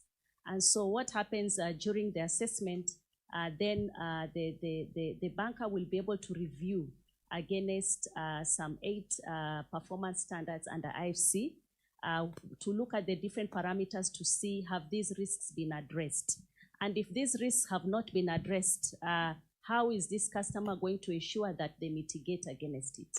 So this is also one way of making sure that also we are working with our customers in collaboration to ensure that all of them are responsible in whatever projects that they are doing. So you could be putting up a big program like an estate. So of course, some of the things we'll be looking at is that land, how has it been acquired? Were there people who are living there before? How were they moved? How were they compensated? And also the project that you're putting up, are you making sure that you're going to, how are you going to make sure that you use your water system? Are you going to make sure that you're also going to include solar? What kind of facilities are you going to incorporate? So all those are things that we put into consideration as we do the due diligence. And then out of this outcome is when now we do what we call an environmental and social action plan. So this is what now we give the client, to tell the client, yes, we have reviewed, we are going to give you the facility, but these are the things that we want you to address. And what also we have done to make sure that also the customer takes responsibility of what they are supposed to address is to make sure that then we disburse the funds in a what they want, like in a tranche. So it's disbursed in a tranche. So you don't get the whole disbursement until all the activities that you're supposed to have addressed are all addressed. So once you have addressed, then we release the final disbursement to you. So this has also enabled us to ensure that both ourselves and also the client, we are responsible in the lending and also in whatever projects also the client is putting out there. Yeah, thank you. So I know, Bitha, you've talked about the I think they've moved that. So this goes to AGF. Yeah, no, there was a question about the status of the sovereign green bond and is it still viable at the current market prices? So maybe you can address that. The conversation on the sovereign green bond has been ongoing for a while now. Have we gotten any indication of something coming to market? Not yet, but it's still an ongoing conversation which is anchored under National Treasury. At current market rates, that would need a structuring consultant to be able to guide. But I think a different way of looking at it is to say, if you actually issue a sovereign green bond, maybe have a long-dated one, probably a 20-year, and have guarantees from either Africa Guarantee Fund or other guarantors, then you can bring down the cost. And the focus really will be, what are you going to use the funds for? How will you pay back this particular issuance? And how can you actually then ring fence the revenues that come in from it?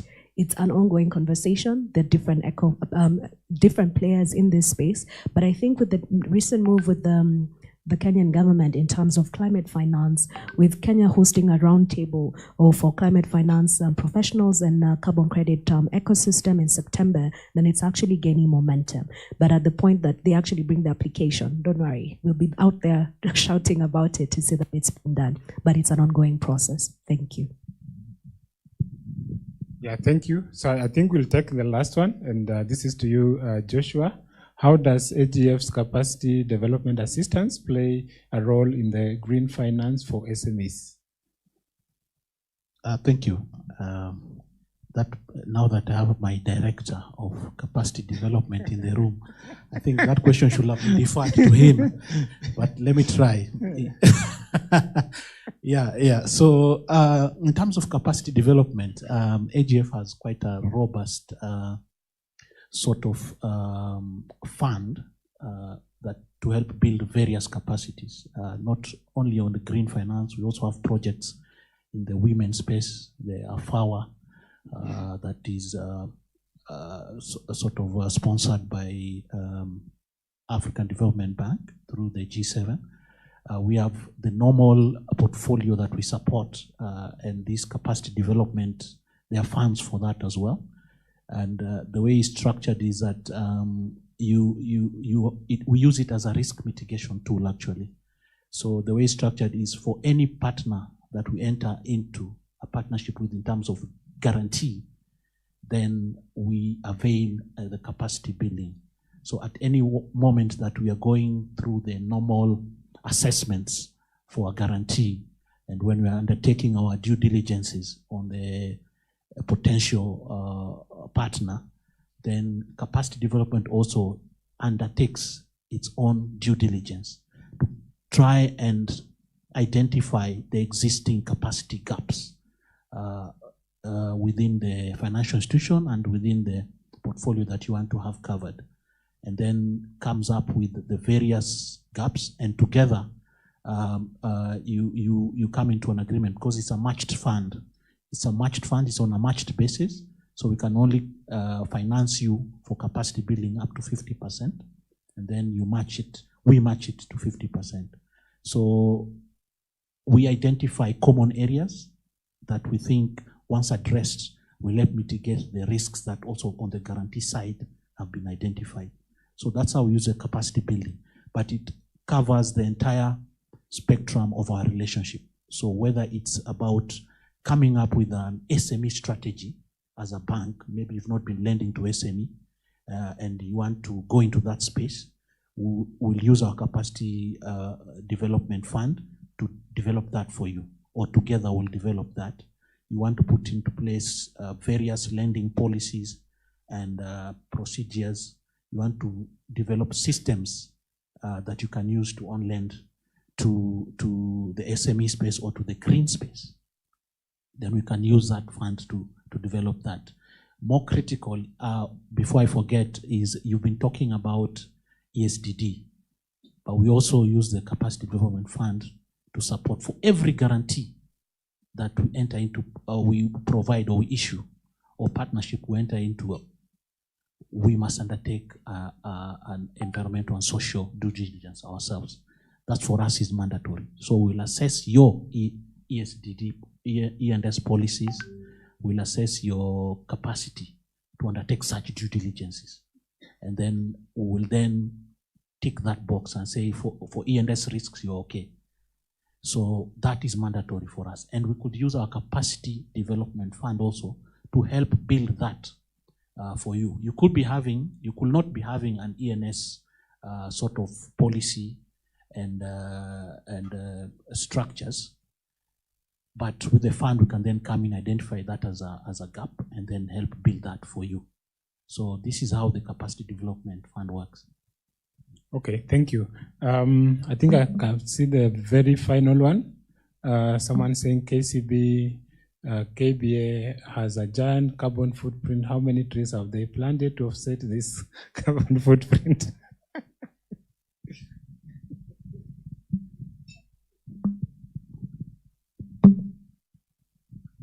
Okay, so just to tell the person who has sent that question that yes, of course, climate action is not just about planting trees.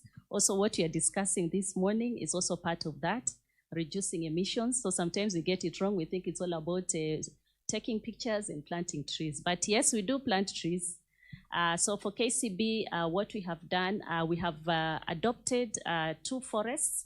That is Cherangani Hills and Kakamega Forest. So those are the 2 forests that we are partnering with government to be able to plant about 2 million trees in the next 5 years. And then as we work with the various schools, because one of the things we are very targeted at our youth to make sure that this education is passed on at an early age. So we are partnering with all public schools in Kenya in the next 5 years, and we are targeting to plant 5 million trees. So with these targets, then our branch network, because as I said, we have a very large branch network, which is everywhere in all our counties. So every branch has schools, public schools that they have identified that they are working with in the next 5 years. They have done a program which we have called Linda Miti in Kiswahili. So they are going to be partnering with all those schools during this period when the rains are there. I'm sure you have seen on the social media, there's a lot of planting of trees going on. So they are taking advantage of this period to be doing that. So they'll be doing it for the next 5 years, partnering with public schools all around the country to make sure we reach the target of 5 million trees.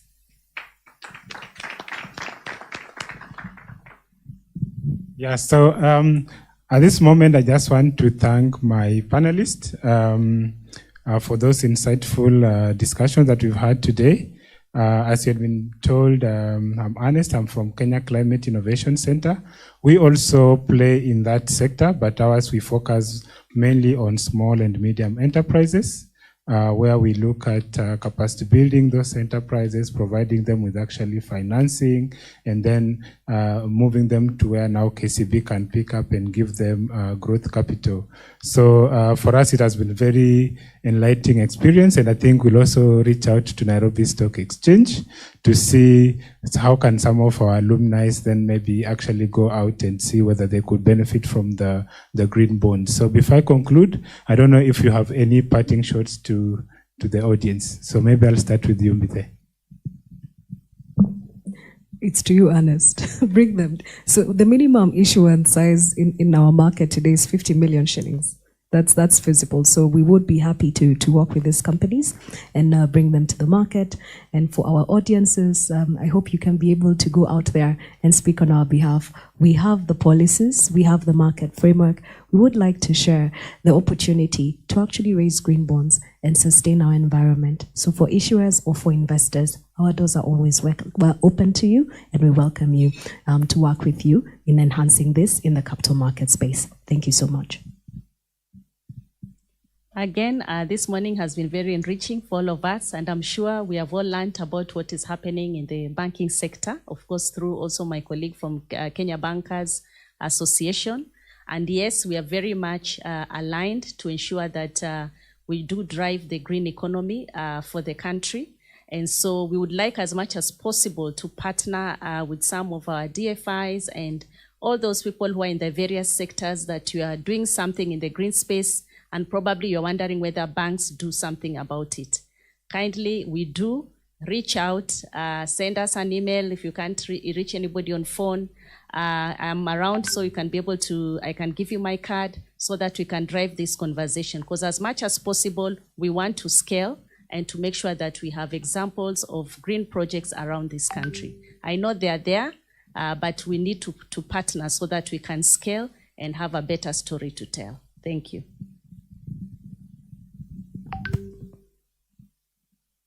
Yeah, thank you, Ernest. I think the message to send out is the opportunity is immense in the green finance space. There's an immense opportunity, and what is needed is really good collaboration between the players within this sector. The impact is also immense. So with the opportunity, if well managed and implemented, then the impact is very immense.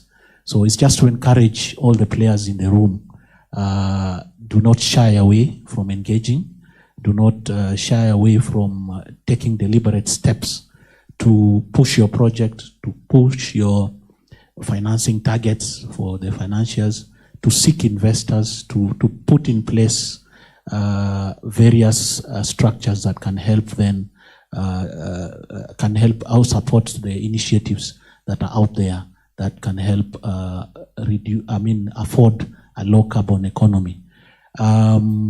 We are available as African Guarantee Fund.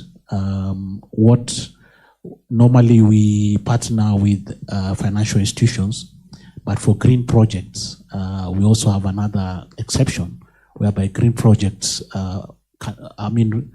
guys with green projects can actually approach us directly, and then we can have a conversation and tie you into the financial system. So that's an exception we've put for green finance, to support green finance as AGF. But normally we expect the banks to be the ones to come to us, and they're key partners. For green projects, we have allowed even direct contact with the AGF for projects, and then we structure it from there. So I think this is the message I want to put out there. It's a big opportunity, big impact that is of value for everybody within Kenya. So let's take it up. Yeah, so thank you, my panelists. So as we all know, we have to play a role. Climate change is real. I know in the last 3 or so months ago, all of us were crying, it's so dry, now it's raining, it's cold.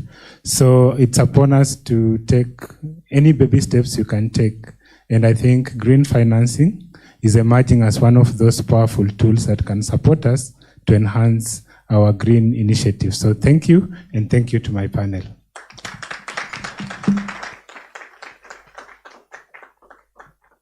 Indeed, indeed. Let's appreciate Ernest and the panelists one more time.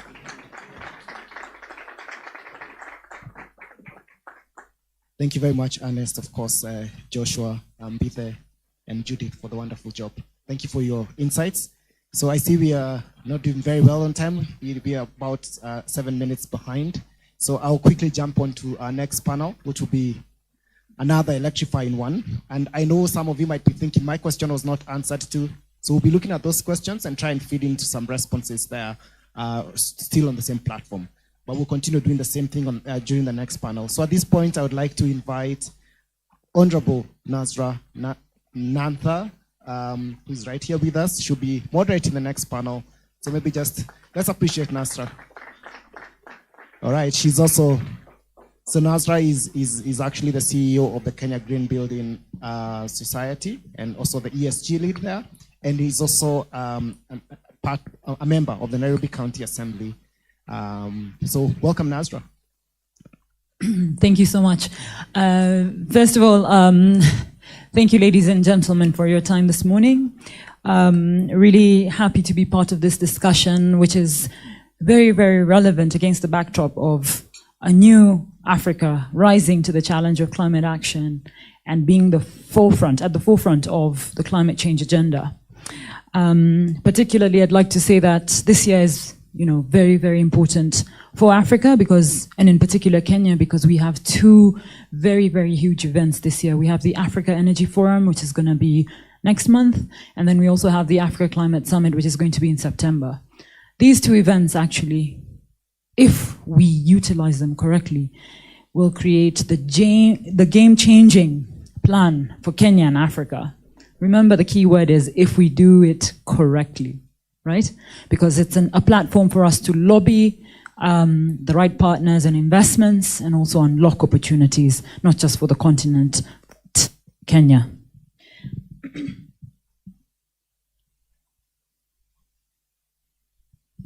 That being said, I am your moderator this morning, where the topic is exploring ESG initiatives and reporting. We're looking at the commercial relevance and impact of the same. I would like to first invite the panelists to come over before I do an intro to the discussion. So I'll start off with Eric. Please come forward.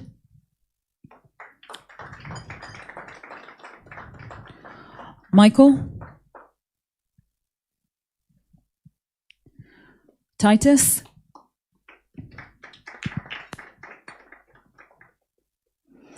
Yemi? And last but not least, Evelyn.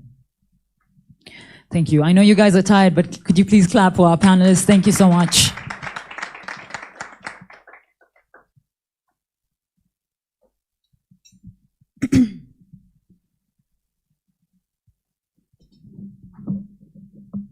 So thank you, lady and gentlemen. So really briefly, in setting the tone, it is undeniable that the way we do business has changed. Investors are not only looking at making money, but they're also looking at how money is made. If we were asleep to this fact, COVID shook us to the core and brought forth a unique set of challenges, but also a unique set of opportunities as concerns around how projects are conducted, how funds are distributed, became a core focus of investors. So in this regard, it is undeniable that businesses, whether large corporations or SMEs, whether producers of goods or services, have been responsible for a lot of environmental, social, and governance issues. And in this regard, because they are responsible, they also need to be held accountable. And sometimes accountability is not immediate, in the sense that you're not punished by the law, but your reputation is affected. The kind of clients you attract also diminishes if you're not adapting to best practices. And then, of course, your employees don't want to associate with you if they're not proud of the brand that they represent. And over time, this translates to revenue dropping, partnerships falling, etc., etc. So fundamentally then, questions arise for business organizations. Big questions like, what impact do these activities or initiatives which touch on ESG have on the environment? How do we mitigate climate risks? How things like deforestation, pollution, resource efficiency also affect a business? With respect to the S issues, key questions arise when it comes to promoting diversity, equity, and fairness, when it comes to employees and the community. We also look at how communities are adversely affected by the social practices of a company. On the G, we look at leadership issues. Is this company being run fairly, transparently? Is there diversity in the board? Are there women? Are there people with disabilities? Is there transparency in terms of auditing financial statements? And so if we look at all these considerations, essentially ESG is a way of measuring non-financial factors that affect the financial factors, whether it's in the short, medium, or long term. But similarly, ESG compliance also means that companies are rewarded for the same reason. So to help us answer these questions, we have a panel of experts. I think me introducing them by just giving a name will not do them justice. So I want to pass on the mic to the panel, who I will give a minute and a half each to introduce themselves. Over to you. Thank you. Good morning, everyone. My name is Eric Kiditi. I'm the Group Corporate Relations Director at East African Breweries. Obviously, our business has been here for 100 years. We are celebrating 100 years last year. And in terms of how we interpret ESG within our business, is through a strategy that we call Society 2030, Spirit of Progress, which is on a 10-year action plan, which is started in 2020, and just aligning with the SDGs to be able to report smart and tangible objectives that we want to achieve by the year 2030. And we do that in 4 key pillars. One is promoting positive drinking. As you know, with our products, alcoholism is a big issue. Issues of underage drinking, drink driving. So that's one of the areas that we look at. We have another pillar called driving inclusion and diversity. And obviously, like what Nada has already mentioned in terms of representation of women, people with disabilities. We are working with over 200 farmers right now who are disabled. And also seeing how we can incorporate people living with disabilities within our workforce. The third pillar is promoting pioneering grain to glass sustainability, and that's ensuring it's sustainable all the way from the grains that we source to the consumers who consume our products. And the last one, which is touching on governance, is on doing business in the right way. And that's just ensuring that we have policies that address topical issues, things like sexual harassment, bullying, bribery and corruption. So that's how we see that in our business, and that's how we want to drive the conversation. Thank you. Over to the next speaker. Thank you, Nasra, and good morning again, everyone. So my name is Michael Koech. I'm with Airtel Africa Group. As the environment and social lead, Airtel Africa is in 14 markets in Africa, Kenya being one of them. We have about 140 million customers at the moment, divided into East Africa, West Africa, and so we have a sustainability strategy, or an ESG strategy for that matter, which looks at 4 pillars. One is around our business, and within our business, we focus a lot on data privacy and data security. We have issues around service quality, ensuring that we are always available where we need to be, that we serve the communities in literally unserved areas. The other area that we focus on is our community where we operate, focusing on financial inclusion, digital inclusion, and also on education, connecting students or pupils in schools to the internet to enhance learning. The other area, of course, is on employees. And some of the key areas we focus on employees is on their training, diversity and inclusion, as it has been said, ensuring that we provide opportunities for both men and women equally. And lastly, and also relevant to this discussion, is on environment, where we focus on two key areas. One is on climate, ensuring that in all our operations we don't impact environment negatively. We have targets around greenhouse gas emissions, across all the scopes, Scope 1, Scope 2, and Scope 3. And then finally is on environmental stewardship, where we are focusing on areas to do with circular economy, ensuring that we manage, waste out of our operations in a manner that doesn't affect environment, extracting value out of it. So yeah, that's in a nutshell what we do around ESG. Thank you. Thank you. Over to the next speaker, please. Okay, thank you very much. Good morning, everyone. My name is Titus Gill, Chief Officer, Regulatory Affairs at the NSE. And our main objective with the exchange is try to link capital and investors. But over and above that, we also ensure that our investors are protected. And by doing that, we ensure that we have sustainability in terms of operations for the listed companies. We also engage all the companies to ensure that they are well, ensuring there are proper governance structures for the listed companies and our members. And by doing so, ensure that there is a continuity in terms of performance by the companies. So generally, that's what we do. Thank you. Over to the next speaker. Good morning, everyone. My name is Yemi, partner at Deloitte East Africa, where I lead the ESG and sustainability practice in the East market. I think for me, firstly, I'd like to thank the ICC for the invitation, and it is a pleasure to be on this distinguished panel. Very briefly, as Deloitte, we have a purpose, which is making an impact that matters. And for us, making an impact that matters is ingrained in who we are and everything that we do. And we live this purpose beyond profit. Living our purpose beyond profit, you will find, shapes every aspect of our engagement with ourselves, with our clients, and with the broader society.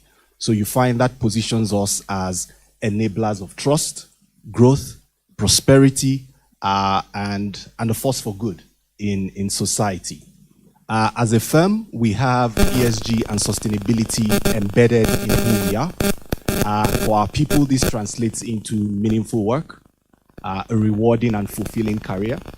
For our clients, you look at the innovative, sustainable solutions we bring to helping them solve many of their challenges. For society, we have a number of initiatives. For example, we have a tree planting initiative across the East market. We have a 2030 net zero target as a firm globally, which we are on course and we continue to strive towards. I must say today, once I'm done here, myself and my assurance leader will be heading for our volunteer day. Across the continent, all our offices are shut down today because we are volunteering our time towards various causes. And then finally, among the other causes we have, I would like to note one of them, which is called Jengan at Deloitte. Jengan at Deloitte is an avenue where, as Deloitte, we offer support on a pro bono basis to startups and budding entrepreneurs, helping them deal with the teething issues you find with startup ventures. And we do that on a pro bono basis because we recognize that these are the future companies and these are future employers of labor. So around taxes, structure, governance, funding, you name it, accounting and reporting, we offer those services on a pro bono basis. In my role, I work with leaders across the firm, helping to drive sustainable solutions for our clients across the ESG and sustainability spectrum, all the way from strategy to governance, data systems, technology, measurement, reporting, and assurance across the ESG and sustainability value chain. So I'm really excited and I'm looking forward to very fruitful and engaging conversations during and after after this session. Thank you. Thank you. Over to you, Evelyn. Good morning, everyone. My name is Evelyn Serro. I lead the sustainability team at Safaricom, and I'm glad to be part of this session. So what does sustainability look like at Safaricom? So we look at our purpose for us is transforming lives. And within that, we have 4 key pillars. And it's interesting coming after the other speakers because the resounding theme and something that guides all of us is the different pillars that guide our different businesses. So for us, we have 4 key pillars. One of them is shared value. So what does shared value look like? Shared value for us is looking at our products and innovations, ensuring that they're not just geared towards profit, but also delivering on purpose. Another key pillar and an example around that is a product like Lipa Mdogo Mdogo, which is a device financing product where people can pay as little as 20 shillings per day to access 3G internet. So that unlocks the aspect around financial inclusion. Another key pillar for us is planet, and here we're looking at net zero. We have commitments around circularity, and another key component for us is helping societies decarbonize. The third pillar for us is on governance, and governance here is basically looking at doing the right thing from a compliance perspective, regulation, and the most important pillar for us is the world and the people around us. So here we're looking at our employees, and we're looking at our entire value chain, our customers, and our footprint across and how we interact. So just ensuring that we have the right representation from a diversity and inclusion perspective. So whether it's the people within our supply chain, what's the representation from women, youth, and persons with disabilities, among many other aspects. So looking forward to be part of this conversation. Thank you. Thank you so much, lady and gentlemen. I'm really excited about this because, so, you know, the panelists are from the private sector, and I find myself dancing between my government hat and my non-profit hat. So from, you know, a KGBS perspective, one of the key things we do is we try to drive sustainability in the built environment. And in fact, a key project we, you know, helped with was the ACON project. And what we try to do is build capacity in building green. So it's very encouraging to see that the private sector is really embracing ESG, because I think initially it was almost not looking at, you know, saving the planet and the people as a way of also making profit. So it's really encouraging to see that. From a government perspective, a key thing that will be of interest is that Nairobi City County government has an ambitious climate action plan, and it has, you know, key focus areas. One of them is, of course, having a green Nairobi, and working with the communities to ensure that we achieve that. So I hope to unpack how your organizations are, you know, driving ESG towards that, and also seeing how your inputs individually and collectively are playing bigger roles in the conversations that are tackling key issues in the market. So Michael, I'll start with you. And the question I have for you is, in your opinion, is ESG undermining your company's competitiveness? Or does driving the ESG agenda mean there's a sacrifice on companies' returns? So you can answer it as an either or you can freestyle on that. Thank you, thank you, Nasra. I think the vice versa is true. First of all, globally, numerous studies have been done to look at organizations who've embraced or incorporated ESG principles, policies, and procedures. And I think there's really all of them sort of give a correlation between, you know, their profitability, their business performance generally. Higher stock market returns, and reduce volatility. So you become more predictable, you become more profitable, and you become a lovely brand, so to say. So I think on the contrary, there are quite a number of positives with ESG. One is on performance.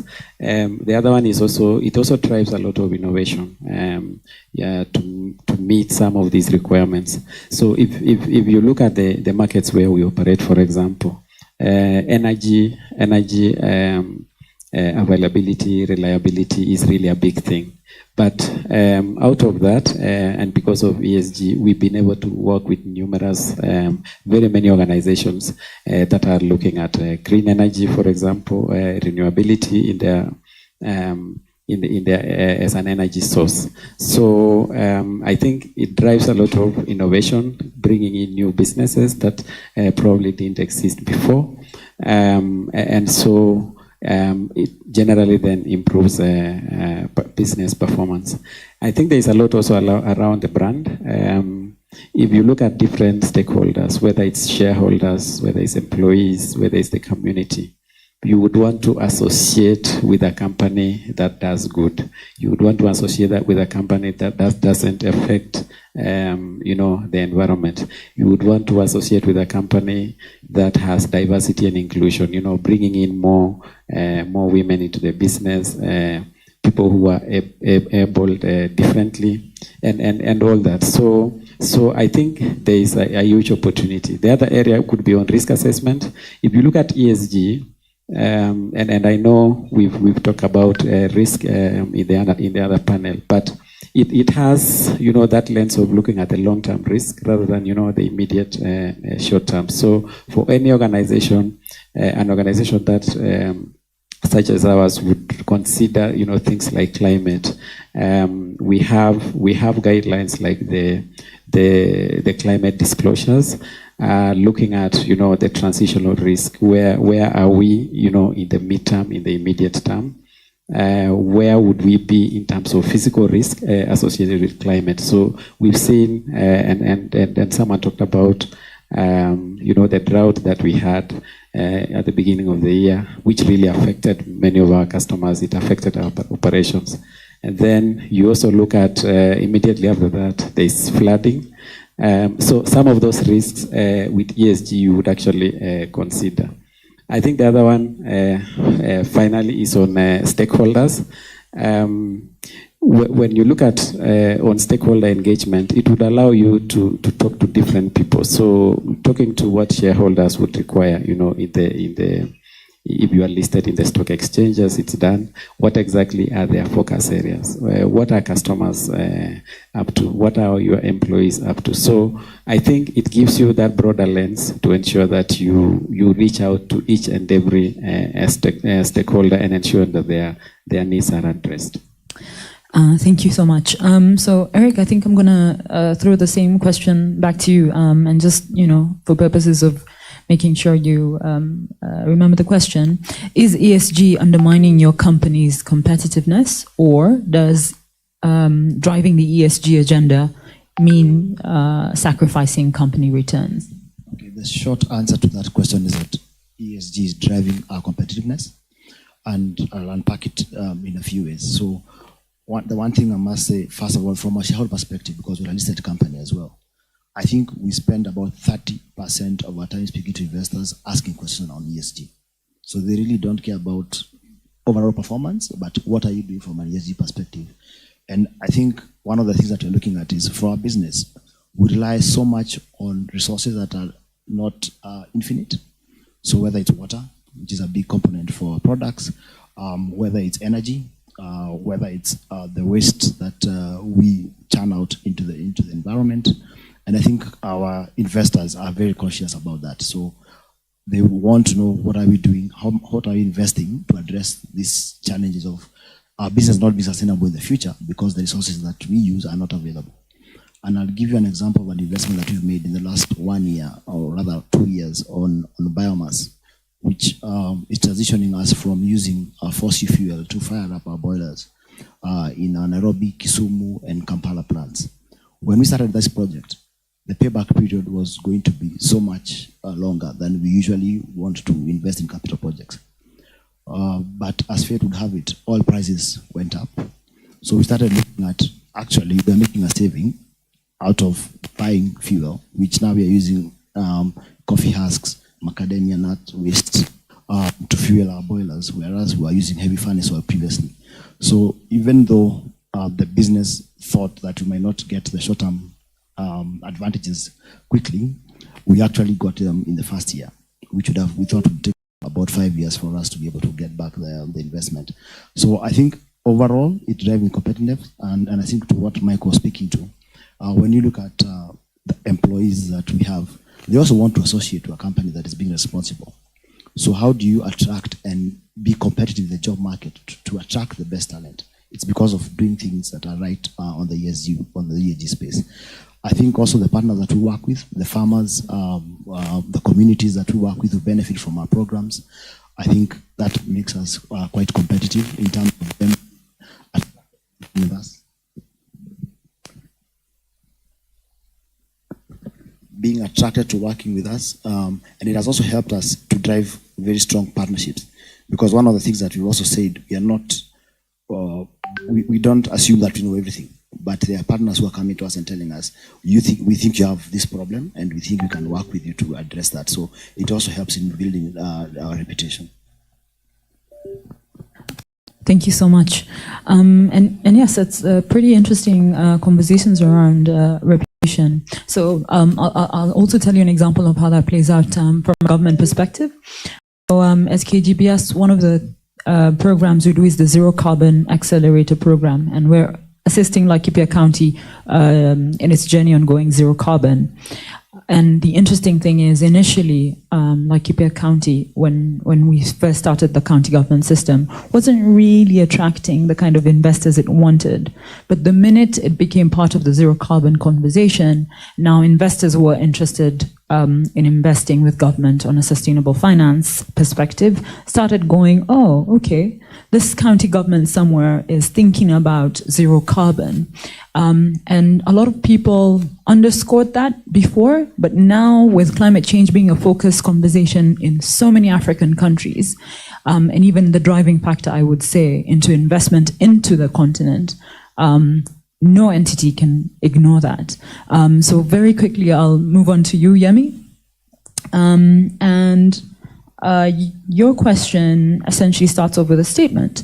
So traditionally, evaluations of a company's enterprise value, for example, for M&A transactions or investing purposes, tends to focus on a set of conventional factors. Think, bottom line, tax consequences, and antitrust considerations.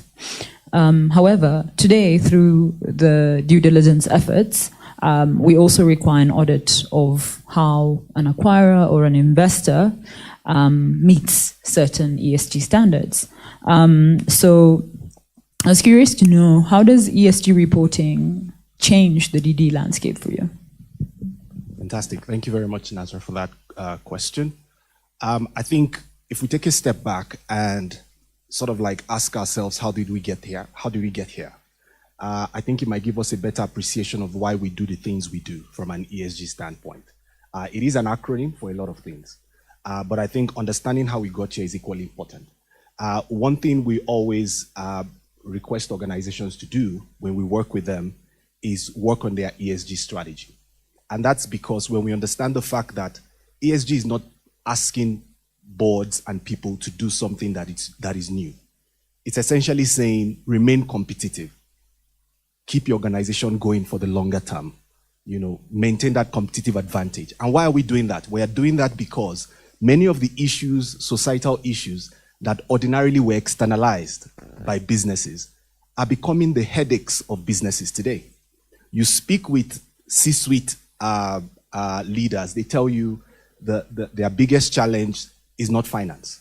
Their biggest challenge is inequality, unemployment, climate issues. And you begin to ask yourself, but you're a business. But that's because those issues are no longer externalized. And that's why when we look at how you operate and run your business, we are then saying, hold on, wait a minute. We understand now that having financial muscle is not all it takes to succeed in the current environment and in the future. So we are saying, what are the host of standards with which you should actually evaluate your future viability as a business. So when we talk about climate financing, when we talk about sustainable finance and all those initiatives, while they sound great, from a corporate context, they actually have to be embedded within your purpose. That's what actually makes your business bankable. And you begin to see the link between having that ingrained within your strategy and actually all that needs to happen within the ecosystem. So that we are beginning to see, and we are finding that over and above a financial due diligence, investors are paying a lot more attention into what's your corporate culture like, what's your impact on the environment, what are the impacts of likely changing social norms on the business you do, on your supply chain. A lot of that is linked to some of the I think, what was spoken about earlier in the previous panel, around, for example, the climate initiative market for Africa, which is focused on integrity of carbon markets. When we speak about reporting, why we're having those conversations is because reporting is a business language. When you speak a business language, you are able to attract the right capital. When we speak about the returns that come through even sustainable finance, in markets like Europe, they are actually on par and sometimes actually outperform conventional bonds when you talk about green bonds. So it's actually doable. I think what needs to happen is businesses need to step back and actually ingrain sustainability, refresh their strategy to think about the competitive advantage it provides them to actually think long term. And that's why we are saying that it's beginning to shape the landscape, because you speak to a CEO and they tell you, I'm up all night and financing is not one of the things I'm worried about. And when you begin to hear that recurring theme, you then get to understand that what it takes for a business, what it takes for a venture, an organization to succeed today and remain competitive could be as simple as your talent strategy. What's your strategy on maintaining, attracting, and retaining your talent in a very competitive environment? So for us, that's becoming a focus area. So we expect that that will continue to increase as well. And we are seeing a pickup in that direction regarding measurement, verification, and assurance around ESG and ESG-related metrics. So you find, for example, when it comes to Scope 1, Scope 2, I think you mentioned, Eric, what you're doing in that regard, which is fantastic. And I think it was mentioned by Julius, the need to begin to embrace Scope 3. But if you think about it really, Scope 3 is essentially someone else's Scope 1 and Scope 2. So if everybody is able to embrace reporting and assurance to build the level of confidence that the markets need in places like the Nairobi Securities Exchange, you then find that that ecosystem actually works well, and you find pricing of sustainable finance products becomes at par and probably better as a premium for holding green products as well. But that is a trend we are seeing, and we expect it to continue. Thank you so much. And I think also it's very important. There was something you mentioned about being intentional in embedding it, and this is very, very key, ladies and gentlemen, because if you don't embed it and you don't believe in it, then you will just be talking but not walking. And unfortunately, if you don't walk the talk, that's what you call greenwashing. And unfortunately, very big brands who did not believe in ESG, but felt, well, I need to say it because, well, everyone else is saying it, were caught flat-footed. So very, very important point there, Yemi. So thank you so much for that. So I will move on to you, Evelyn. And essentially, I want to understand the ESG landscape when we look at materiality and reporting is ever changing. And as companies devise metrics to track ESG progress, they must be able to compare performance across time, peers, other industries, and against evolving regulatory standards as well. So in your opinion, as a Safaricom or individually, how do you think they can navigate this, and what can small business do in this ever-changing world? I'm sorry if it's a mouthful, but yeah, try. Thank you very much, Nazra, for that question. So at Safaricom, we pride ourselves as being early adopters to ESG reporting. And we've been doing it for the last 12 years. So we're working on our 12th sustainability report this year. And I must say, it's commendable that the landscape has grown. We've seen our peers joining us on that journey, and increasingly we're finding more companies reporting on that. And even more commendable is, while before there was a lot of aspects where people could cherry pick. Right now, NSC have given us standardized guidelines on ESG disclosures. So that's a good place for companies to start, whether listed or not. You can look at the NSC ESG disclosure guidelines as a framework. And even as a small business, as you're looking at, yes, you've embedded, you're in the process of embedding ESG practice, sustainable business practice within your business. A good point to also look at is the aspect around materiality. And with materiality here is you being very, very transparent, acknowledging, recognizing what's the actual impact of your project, your business, to your community, to your stakeholders, to your ecosystems. Then devise mechanisms to address and speak to these particular topics. And I think once that's done, it will enhance the reporting landscape. But I believe what I like to say is looking at sustainability reporting, it's not a destination. It's a journey where there's increasing learning and learning. Another good place to look at is also leveraging on peer learning and peer reviews. No matter how big your organization is, there's aspects you can learn from your counterparts. You can learn from SMEs. You can look at opportunities to partner. And one such example is even on, if I look at something like carbon trading, for instance, it's a space we're looking at, we are keen on venturing into this space, but do we have the technical expertise, technical know-how?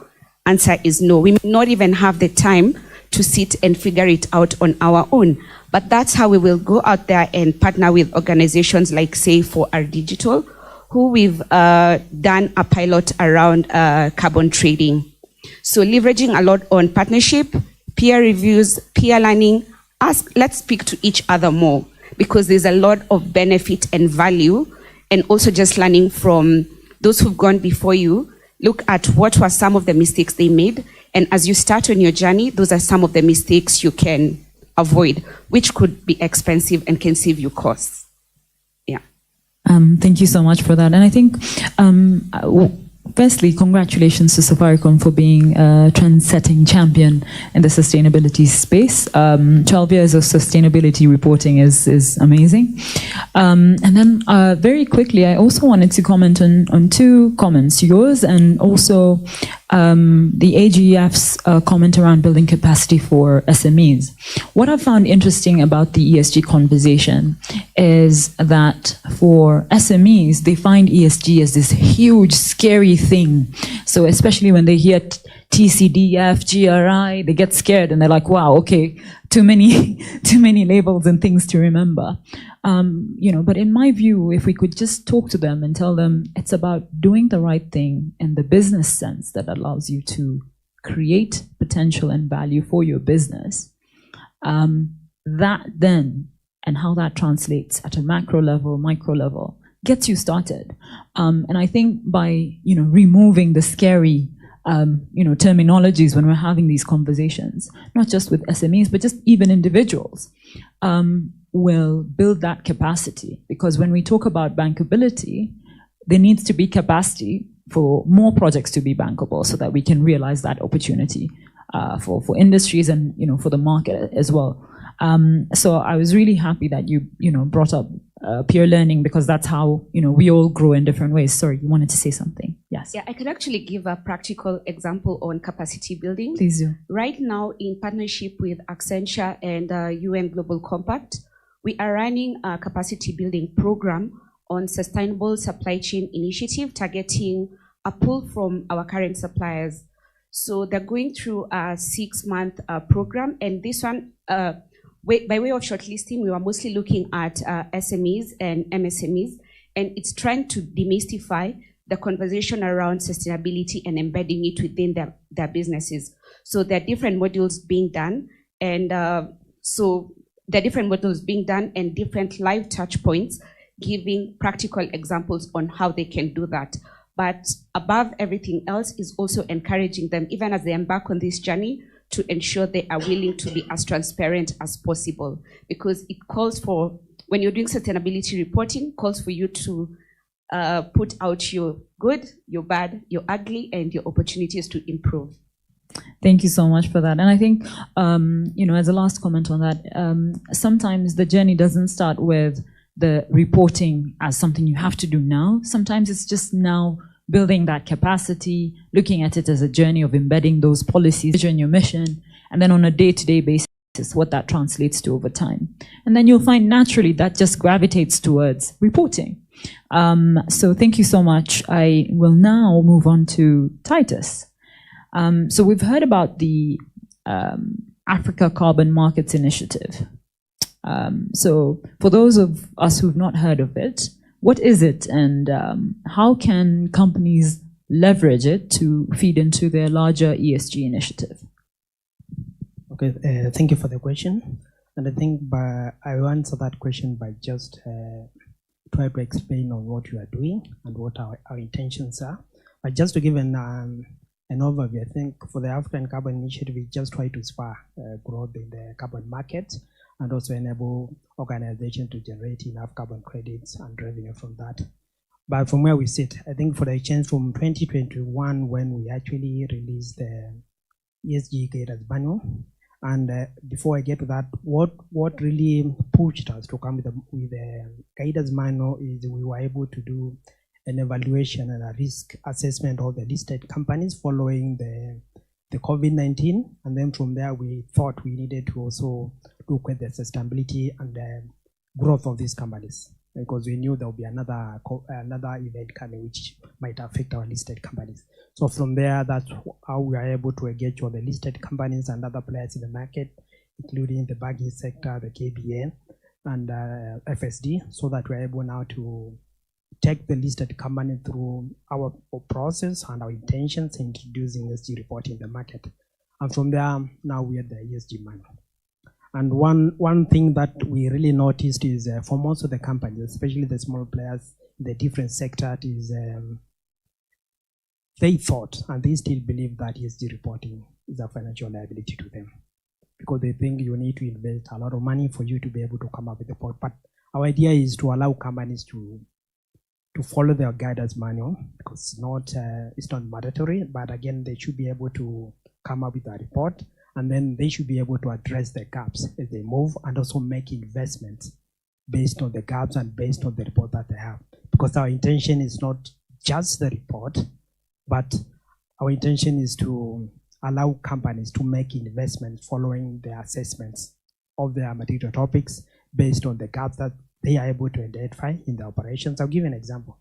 Like if you are a company which operates in an industry where you consume a lot of energy, and maybe one of the key areas that you report on is energy efficiency, and you discover that you're consuming a lot of energy, you might make a conscious decision to transition into green energy.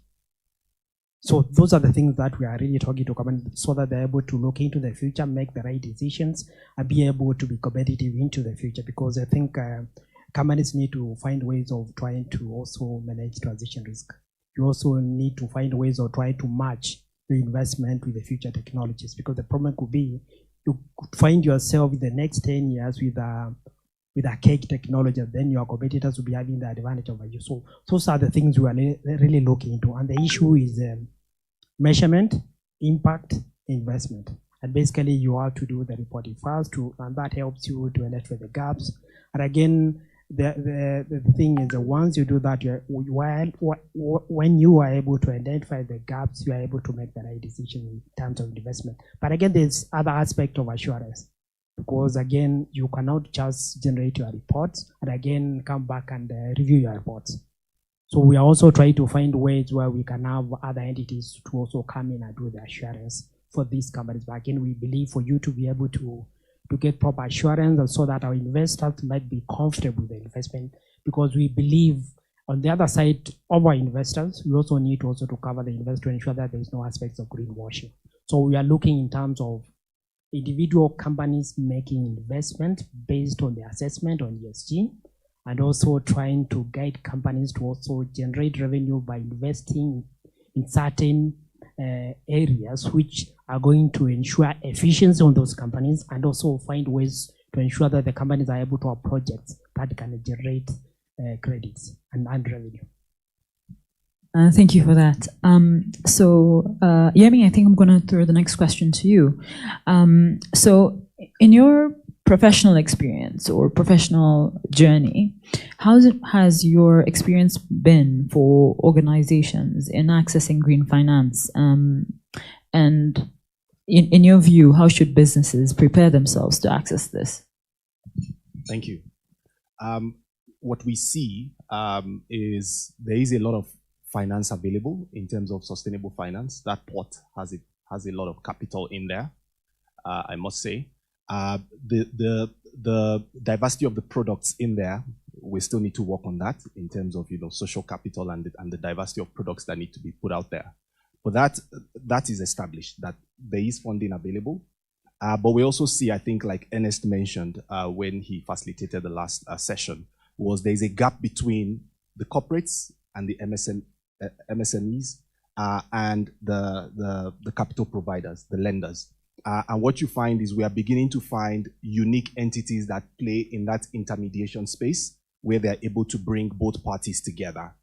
We are currently doing some work with an entity that actually plays in that intermediation, trying to pull the providers of capital to where that capital is required. The other thing I would mention is the fact that because I think back to the point that was made just now around greenwashing, you are finding that we still see a lot of entities take a very spin approach to sustainability reporting.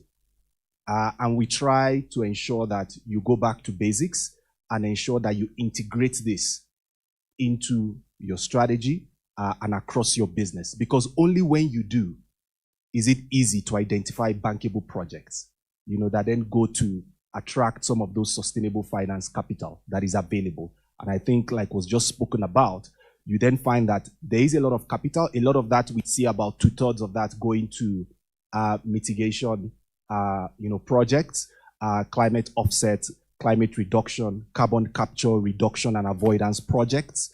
We see them attract a lot of mitigation capital. Less about 1/3 goes to just adaptation. But what that points us to understand is there is capital available. More could be available, but even what's available has not been fully, accessed by a lot of the corporates that can actually access that capital. So I think improving your storytelling is one way to ensure that you get this sorted. We find that a lot of corporates struggle in terms of trying to, tell their story, in terms of their purpose, and how they refresh their strategy to actually build in a lot of this long-term thinking in terms of sustainability. So if corporates are able to do this better, then they are able to then have transition projects and transition plans, which will then trigger sustainable finance.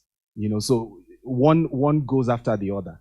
So if you have sustainability embedded within your corporate, you will then find that as part of your transition strategy, you will have to find yourself moving to renewable energy, carbon avoidance, carbon capture projects. And just by merely doing that, you activate your ability to, access sustainable finance. And if done well, it becomes easily bankable as well.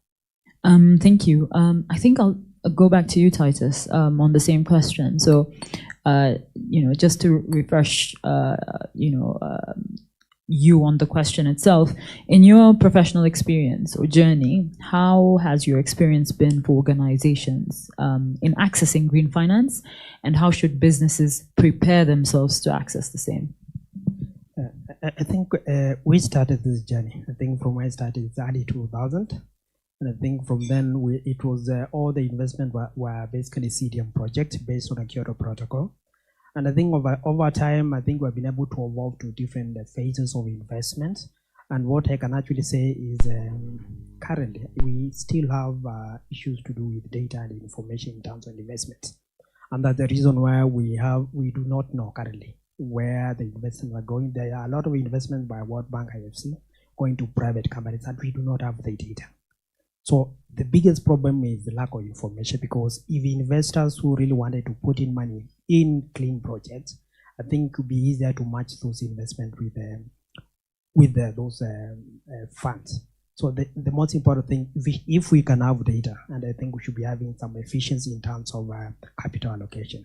But basically what I would say is we really need to find ways to encourage learning, he said peer engagement, so that we're able to have investment, finding the right homes in terms of investments. Yes, go ahead. I just wanted to add something very quickly that just crossed my mind, and that was the fact that you find that part of what is also holding back the ability to access that funding is equally trust. So you find like the securities exchange that Titus speaks about, when you talk about financial reporting, there's a lot of trust built in based on what they do. So when you report, stakeholders can easily trust the information coming through. Back to his point on data. What you then find is when it comes to those non-financial KPIs you speak about, for example, your emissions data, your carbon capture project or sequestration projects, you then find that not enough effort is being put into assuring and verifying that same information. So while the innovation going into all the climate adaptation and mitigation projects are fantastic, we equally need to recognize that what markets are seeking when we're attracting capital is trust. And where there is trust in terms of the information being put out there, then it becomes less of a burden, to actually get and attract that capital. Thank you. So yeah, just as a parting comment on that particular question, if I understood correctly, of course, capacity is a key aspect, and then there's embedding the same in terms of your strategy. It needs to reflect it on a day-to-day, and only then can you translate that into bankability for you to realize your opportunity.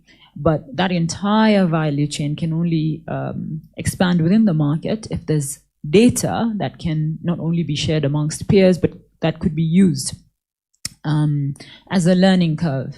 And a lot of that is tied to trust and verifying that information. But interestingly enough, also I think perhaps it's the scarcity mindset within the market. We're a reactive market, so everyone feels like if I share something, it might mean my competitive advantage is going to someone else. And perhaps what we need to do going forward, and this is just a suggestion to the market, is to build capacity in a way that says, all we're trying to do is to connect you with opportunities, which means we will connect you if you share. So there's a balancing act there. So I think perhaps as a regulator, the NSC would be the best entity to be the face of that, because it's not about sharing an information with a potential competitor. So moving on to the next question, and over to you, Michael. Can carbon markets make an impact in the ESG landscape? Yeah, so thanks, Nas. I think I would say yes. And the reason for that is if you look at most organizations such as ours now, we've set, we have this goal, we have set targets for to be, for example, carbon neutral. And you so internally there's a lot of things that goes on. One is around investing in the right energy solutions, renewable energy solutions. We are doing a lot on waste, and of course the whole engagement with our suppliers, with our vendors, because of the Scope 3 emissions. Interestingly, when you look at an organization such as ours, 20 or less than 20% of our emissions are actually within Scope 1 and 2. So you can see we have very little control, on what we actually supposed to report. The bulk of the other emissions is with our vendors. So whether it's the tower companies, whether with our suppliers of equipment and others. So for me, I think one thing that it does is to ensure that there is a lot of investment in terms of technology to reduce, both within the organization and also outside with our vendors. There's also a lot around improving our operational efficiencies, so that we actually use less in terms of natural resources and to attract. I think the other thing for carbon markets is when you look at the standards that governs reporting, so for example, science-based targets would tell you that you need to reduce 90% of your emissions first. Then the 10% is what you can now, get through carbon offsetting programs. So there's still a lot to be done internally within the organization and externally. But allow me to say some of the few challenges I think that are there. I think one is around the carbon pricing. So if you are an investor in this market, there has to be some sort of predictability on how much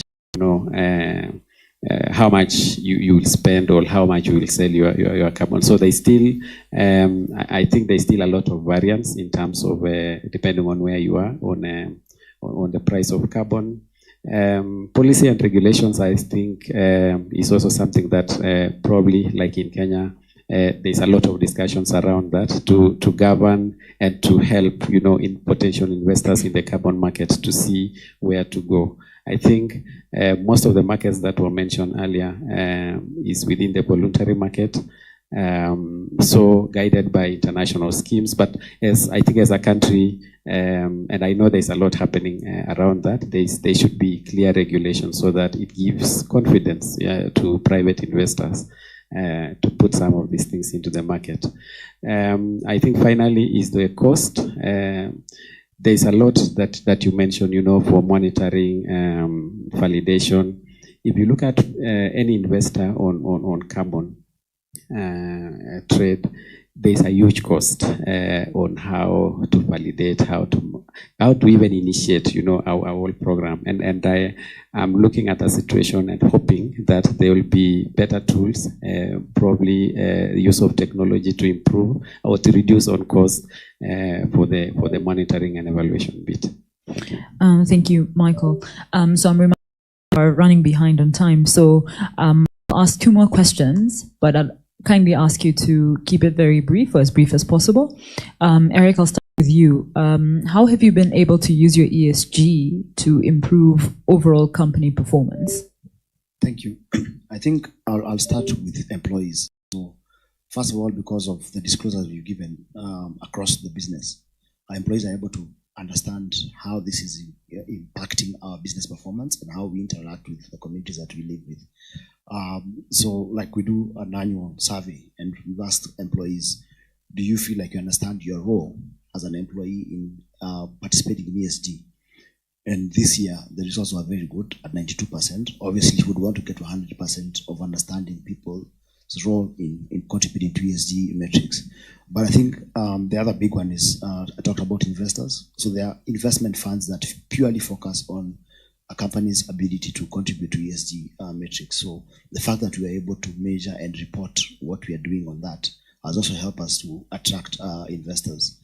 And I think the last one is on overall company performance. I think, like I said, we are seeing some savings coming out of those investments.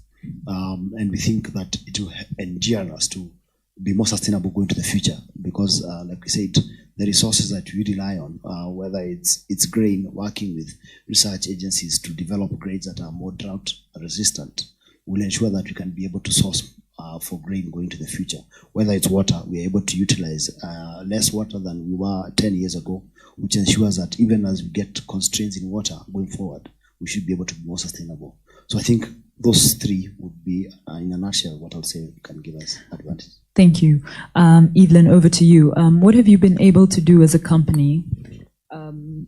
What have you been able to do as a company that had an impact on your suppliers? Also picking up ESG integration, not necessarily the reporting part, just probably including ESG as part of its considerations. Okay, so what we've been able to do is one that we do very, very often and proactively is capacity building. And one is the Sustainable Supplier Impact Program that's currently ongoing. Then over and above that is even when you look at integrating ESG and looking at the different targets around the E, the social and governance. And a key component that came up is, this is back in 2015, 2016, was looking at participation of women in business and the quality of services and value they were providing to Safaricom. So right now we are a company transitioning from a telecommunication to a tech company. So at that point, when we looked at our supply chain data, a lot of the women were providing what I would call softer services. So like events, decor, catering, while the bulk of the money was in technology, was in tech. So we categorized the women and put in place a program called Women in Business, and that was capacity building for them. And right now we are actually even looking at, after setting up Ethiopia, we have a good percentage of Kenyan women-owned, women-run entities that are providing technology services in Ethiopia. So that just shows a good example around capacity building and committing to walk the journey with our suppliers. Then another thing that we do is we have sustainable incentives. So every year we have a supplier awards. We have a supplier awards. So it's in the form of a questionnaire. They'll answer questions, they get shortlisted. And this is one of the ways that actually helps them improve even their competitiveness in even doing business with other organizations. So there's capacity building, there's peer engagement, and we also do a lot of engagements with them, even when it comes to compliance around regulation. I can speak about the sustainable waste management regulation, for instance. We walk the journey with our suppliers, and even right now with EPR hanging loose, waiting for EPR approval, we've been walking the journey with our suppliers to just help them towards walking the journey towards compliance, and not just compliance, understanding how this impacts their business and their overall competitiveness. Thank you so much. So I'd like to ask whether we can take Q&A. Yes? Great. Thanks. So thank you for your questions. I will have a look at the first one. ESG in the companies presented, us very bitty and doesn't mention a systems approach that has always been the heart of CSR from where ESG comes. Thoughts, lovely panel. So I don't know who's brave enough to tackle the same first. I do hope I got that question right. Would you like me to repeat it? Yes. Okay. ESG in the companies presented does not sorry? Oh, is. Okay, thank you.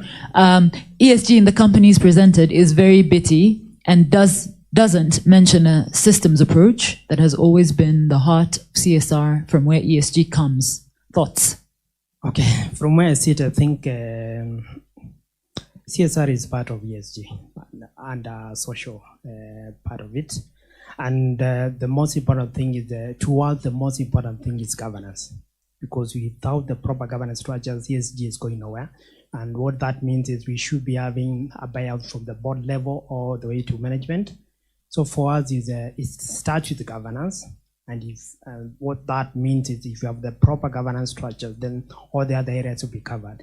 Issues to do with measurement, investments, in areas that you really want to mitigate issues, aspects of climate change will be covered when there are proper structures. I do hope I have answered the question. Okay. So I'll allow one more person, so between the two of you. Thank you. Also hope I understood the question. So from where we sit at Safaricom and going back to our purpose being transforming lives, and even looking at us being passionate about sustainability and ESG, it doesn't take us away from the communities. So one of the key pillars that I spoke about is looking at how we integrate within our business, so the people around us and our communities. So we are looking at our ambitious target is impacting 45 million lives. And looking at these 45 million lives, we don't reduce it to just looking at CSR, because CSR for a very long time, let's be very, very honest, very many organizations would do it as, let's have cute pictures, let's look like we're part of the business. But if we integrate CSR, ESG, and into the whole aspect around the sustainable business practice, it becomes more sustainable. So it even informs what initiatives and interventions do you roll out to the communities? So it's not just opening a school for the sake of opening a school, is you go back and look at how does it tie to the overall strategy. So CSR doesn't sit in isolation, it's all part of this whole process. Thank you. So on to the next question. How are the panelists building capacity to comply with the EU Corporate Sustainability Directive in their Kenyan operations?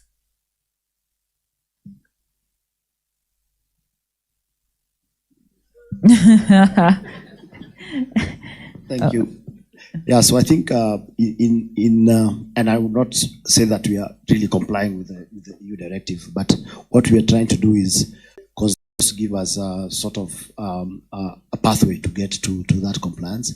So what we have tried to do is ensure that we work with people who understand what we need to achieve. It's because I don't think we have the internal capacity within our businesses to do that. So with consultants that have been working on us on the journey of just ensuring that we get compliance, understanding the strategy, understanding what we need to report, and ensuring that our stakeholders understand this complex area. So if you look at our reporting, we have the integrated annual report, which sort of speaks to some of the our business, which will not be covered in the integrated annual report. So I think that's the way I would answer that question. Thank you. Would you like to answer that question as well? Yeah. Just on top of what Erica said, I think it's about working with the right partners who know and could interpret for you. But also, as organizations, it's good to belong to a certain, association. So, for example, for the telco industry, we have the GSMA, which is a global association of mobile operators. So, what they would do is, as an association, is to look at the different requirements of such directives and make sure that they entrench it as part of their guidelines for ESG reporting. So I think that would also help. Thank you so much. If time allows, I just want to have a parting shot from each one of you. 30 seconds. Start with you. Mine is just to remind you all that ESG is a journey, not a destination. So sustainability reporting most of the time will be looked at, it's the big thing and it's what you need to focus on now. But reporting, all honesty, anybody can do it. Start embedding, look at what does sustainability for your business look like, put in place the strategy, the stepping stones, and you can walk the journey towards ultimately reporting. So it's a journey. 30 seconds. I think I would like to thank first and foremost ICC for this fantastic forum and encourage that we continue with such forums. What we begin to see as a key strength going forward is integration. You find different stakeholders integrating their strengths and bringing their brain power, helping to solve many of the challenges that we face. And if we continue on that same trajectory, then we can definitely build a bright future for all. Thank you. I would like to thank the ICC for this opportunity, and I think I go straight to, what really need to work on information or data, because I think data actually drives the actions of the players within the market. And as NSC, we'll always support companies who really want to invest in reporting. We will support companies that really want to get listed and they need to incorporate ESG. Yeah, I think for me, of course, thanking the organizers for the opportunity, but also I think ESG has to start from the top. So I think we have a lot to align our board, the board members of our organizations, to ensure that they speak into this, guide the company, direct the company on some of these things, and probably hold them accountable. In that way, I think the rest should be able to happen as you go down the organization. Thank you. Just to echo the thanks to ICC for organizing this and inviting me. I think for us, ESG, again, it's partnerships. So I'm looking forward to meeting people here that we can work on a lot of areas, because like I said, we don't have the monopoly of knowledge, and there are many gaps that we have no answers to, and I think the people in the room would really help us to get there. Thank you, lovely panelists, and the audience was really patient. This was an enjoyable session. Thank you so much to the organizers for having us here. Please let us have a round of applause for the panelists. Thank you so much.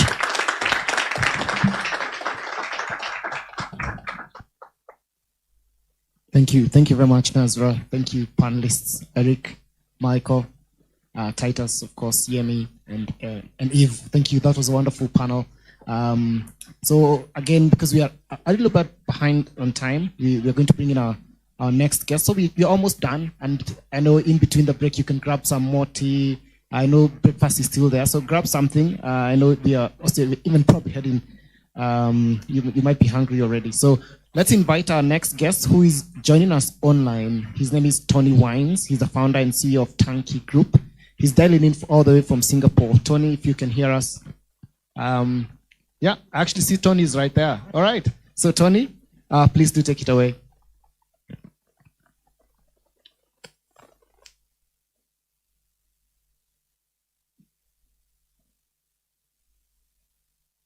We seem not to hear Tony. Tony, I think we have a problem in the room. Just allow us 1 second for us to fix that. I think you're working on it.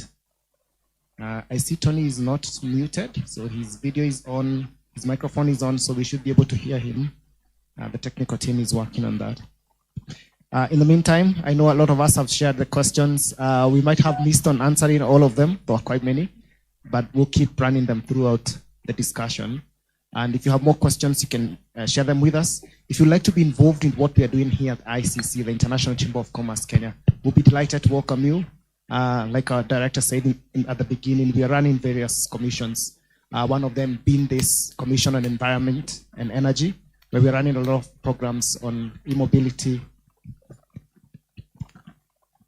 Yeah, we do have an active program on e-mobility. We have also an active program on ESG and green financing where you can participate. Also, one of our biggest things, I had Eric mention that they're celebrating 100 years. So this year, we're also celebrating 100 years of the International Court of Arbitration. And the celebrations are happening actually here in Nairobi. We'll be hosting them in the month of September. So if you're an arbitrator or if you're an enthusiast, we'll invite you, of course, to participate. I don't know if now we have Tony. I don't know if we have Tony. Hi, good morning, everybody. Can you hear me okay? Yes, we can hear you, Tony.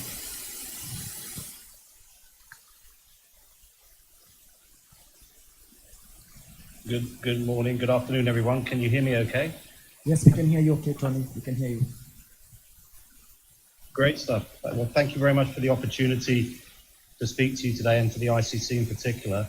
I've had the honor of having a few minutes of your time to talk a bit about our trends and ESG, what we're seeing in the world of data, and a little bit about our company Turnkey. So I'd just like to kick off today by sharing a few slides and a very quick demo of how data and data management really significantly improves performance for companies and how we believe we can help in this respect in places such as Kenya, amongst other places. So what I'd like to do is just introduce you a little bit to our organization, which is Turnkey. And I saw from the panel and great discussion all about how data is at the forefront of everyone's thoughts around managing ESG. And this is where we believe data is looking in this day and age, is really how can we help organizations to manage to look at frameworks, to regulatory reports, but also at the same time to showcase how you can improve both your valuation as a company by showcasing good quality ESG disclosure, but having valuable insights into your business to showcase how you can improve performance. So an example is one of the things that we work on. We have a system here called Sustainium, and this system has really been designed to help organizations get really valuable insights into the entire performance of their business. So we were listening to the panel a lot about Scope 1, Scope 2, and Scope 3, and this is how we can actually bring all of that data to life. The examples that we showcase here are how you can actually visualize and showcase the performance of a company throughout its journey around Scope 1 and Scope 2 by showcasing and measuring the impact of your company around all the various types of scope, ESG scopes. In Scope 1, for instance, we can measure fuel consumption, volumetric fuel as Scope 1. We can also, of course, look at other types such as materials in your Scope 1 chain. And then in Scope 2, of course, that's all about electricity, and we can actually start to showcase how you're measuring your electricity as an organization. And then scope 3, which is the big challenge which everyone is facing, is how do we actually measure scope 3? And we have data sets and data technology now that actually helps organizations to really capture all of this information in a real-time environment, measure the impact of their organization, and report to the various entities, be it the Nairobi Stock Exchange or any other type of investor along the way on how you're actually performing as a company. Within ESG, of course, it's not just about the scope of your business in terms of energy, but also in terms of the impact around business travel or logistics. And here are some, you can again get valuable insights as to how your organization is performing against that. Naturally, as organizations are very focused on cost and how can we measure the impact of ESG versus cost, our systems can help actually evaluate the cost of your operation and where are the biggest impacts on cost to an organization around ESG, and how can that actually help in terms of mitigating the cost of an organization and improving the ability to save costs through ESG data. And you can also, of course, start to evaluate the performance of your company around different locations, countries, and entities all throughout Kenya or around the world at your convenience. The other thing that we also understand is that ESG is not just about the environmental side, it's increasingly all about the social impact of your business. And so can we start to evaluate the impact of your employees around the world or within Kenya? How are they performing? And how is your actual organization improving its ESG productivity by man hours, taking into account the various entities that you have to look at and relating that directly to the social impact of your company. So the social side is, of course, a really important factor. And as we go through, we start to see increasing focus on gender equality, gender analysis throughout the world. And again, systems like this can help to actually put forward the environmental and social challenges within a company and support the development of high quality data from that. In relation to this, we also look at injury and loss days. So how do we actually help on the health and safety of the business? Looking at all of the key facets that have affected a business in terms of health and safety, and define this as a really qualified set of data sets that you can help in your ESG journey. So as we talk about the challenge of data within ESG, where do you get all this data from? So naturally, our systems are actually supporting in the qualification of data throughout the world. You can measure anything from energy to water, logistics, social responsibility, and risk, all in one platform, which allows you to capture all of this information under a structured format.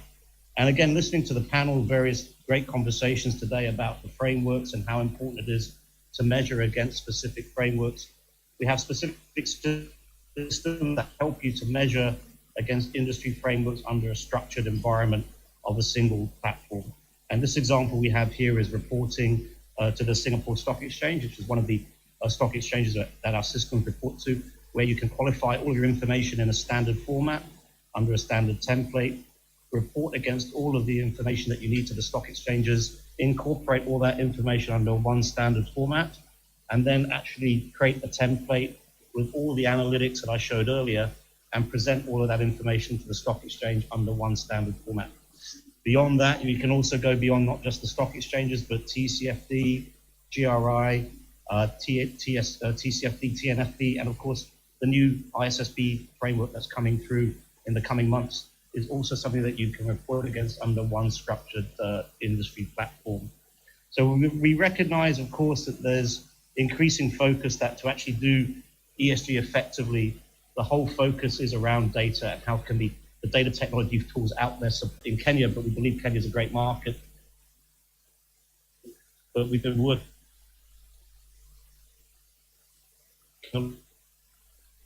environment and help them to actually get great valuable insights into the business, which gives them great insights to get benefits and activity. Organizations to measure the impact of your business. If you're a conglomerate in Kenya, for instance, and you have multiple entities around the world or multiple entities around Kenya, there's the ability to actually capture the data at a company level, at a location level, be it a factory, be it a distribution center. If you're managing a fleet of vehicles or vessels, all of this information can be captured under a single source and measured as accurately as possible under a single system. So the recognition now that as we drive forward whole development of ESG, the recognition is that not just the reporting of data, but actually the granularity and accuracy of data is very, very important. And that's where we've been focusing as turnkey for many years, organized loyalty data. Recognizing Kenya as well as at the forefront, we believe, of the drive towards ESG in the African markets, having had the honor of coming to Nairobi a couple of times. I can certainly see how the Kenya market and the African market is growing so very quickly and efficiently within ESG. And so we're very much of the belief that the drive towards high quality data can be achieved leadership capability within the country based on what we've seen through the wonderful companies that we've spoken to and had the joy of working with. So I just wanted to bring this up as a really brief look at our system. I hope it gives you some easy understanding as to how ESG is supported, and understanding that we're running a little bit behind and the time frame's a little bit short. I'm just very happy to open up the forum today to conversation or questions around ESG and ESG data, and happy to answer any questions around that. Thank you very much.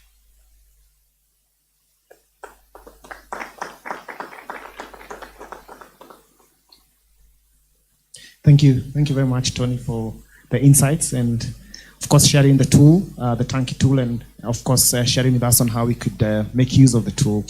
I know we had a bit of a technical challenge. We couldn't hear you all right, but I captured some bits and pieces of it. But maybe my request is that you do share with us a brief of these slides, and we'll be happy to share them, of course, with everyone, so that we can get in touch with you, of course. And if you don't mind, we can share your contacts as well. Then we're just getting to the tail end of this. So at this point, I would like to invite Mabel Rubadiri, who is a public affairs associate at Coco Networks. I know we're just getting to the tail end of it, so please do bear with us. Mabel, please.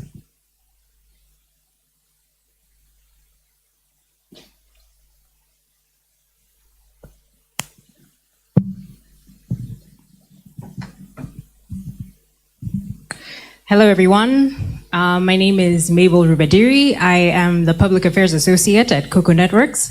Actually, in the house, we have our Global Head of Public Affairs, Sophie Odupoy. And after this session, should you have any questions, we should be able to address them.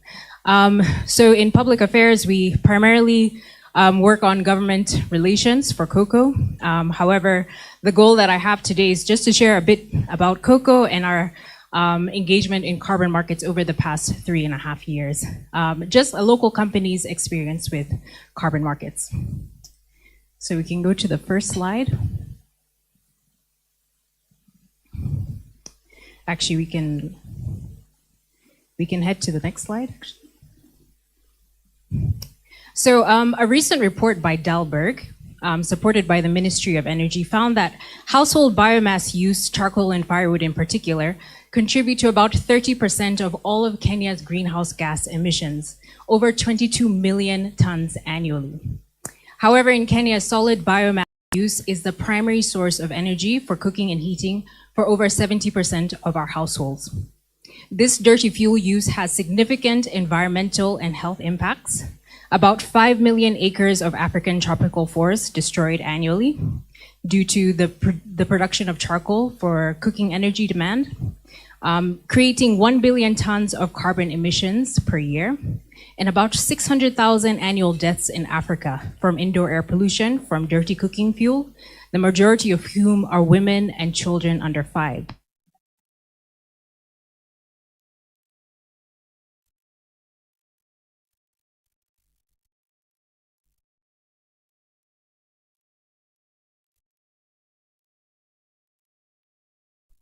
We're enabling the replacement of dirty fuels like charcoal at scale with sustainable bioethanol cooking fuel. Bioethanol is 100% renewable. It's produced from agricultural feedstock that does not result in greenhouse gas emissions into the atmosphere. We manufacture and sell a high-quality 2-burner cooker that has a technology-fitted reusable canister.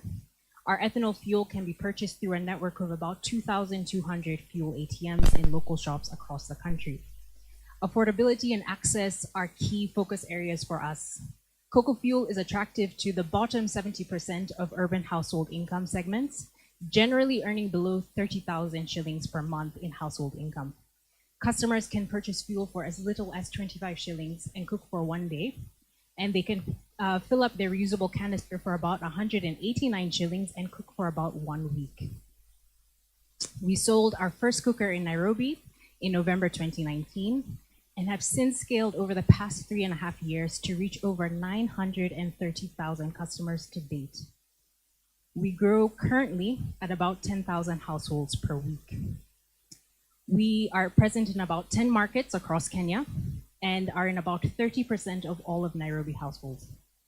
Since our establishment in 2015, we have created over 1,000 high-quality jobs within Kenya. And over the next decade, we expect to scale across multiple African markets. Our technology platform will create tens of thousands of direct jobs and lead to the development of upstream agriculture and bioenergy production ventures that will play a material role in improving the livelihoods of hundreds of thousands of farmers across the continent. We have a strong benchmark of environmental investors, including the Microsoft Climate Innovation Fund. We were also awarded the world's top emerging markets climate technology company in 2021 by the IFC and the Financial Times. Next slide.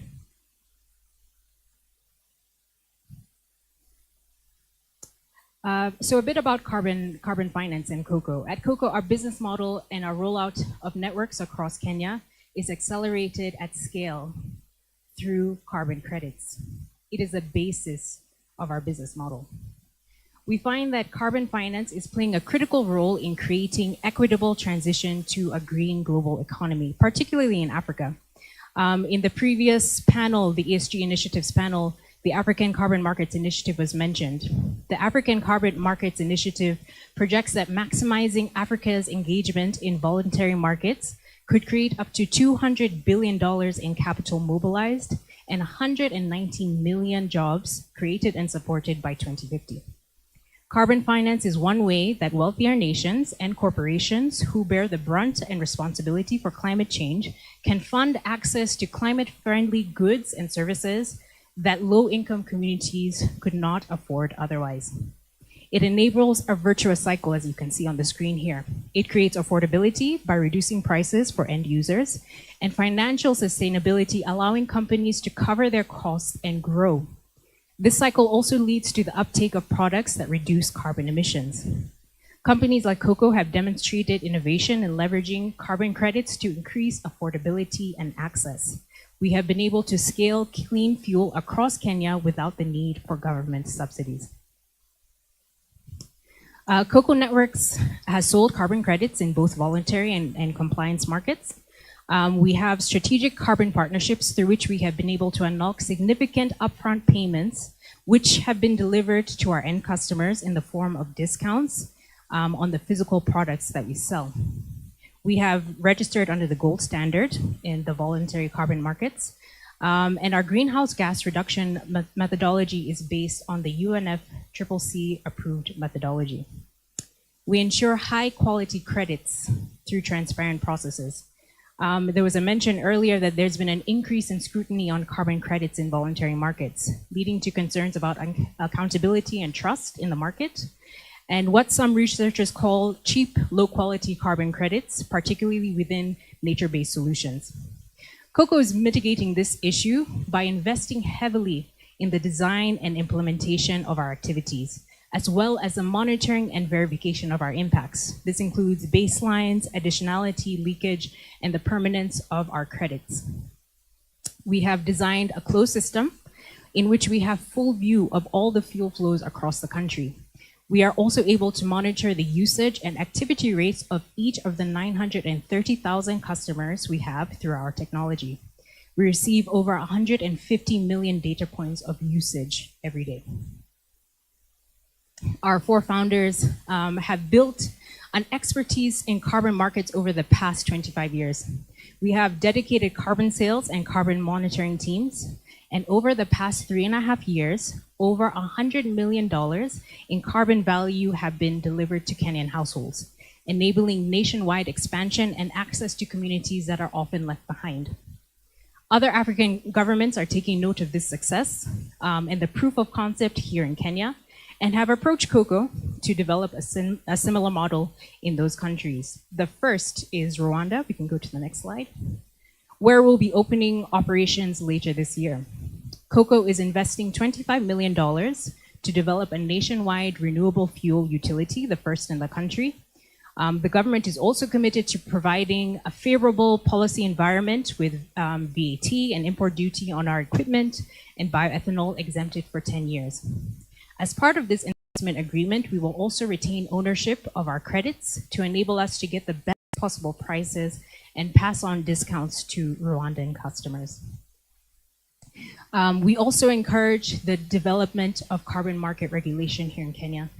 And across the continent, like the African Carbon Markets Initiative that was mentioned earlier, coordinated by the Global Energy Alliance for People and Planet, Sustainable Energy for All, and the UN Economic Commission for Africa. It's supporting Africa's huge potential to use VCMs to access climate funding and drive broader development.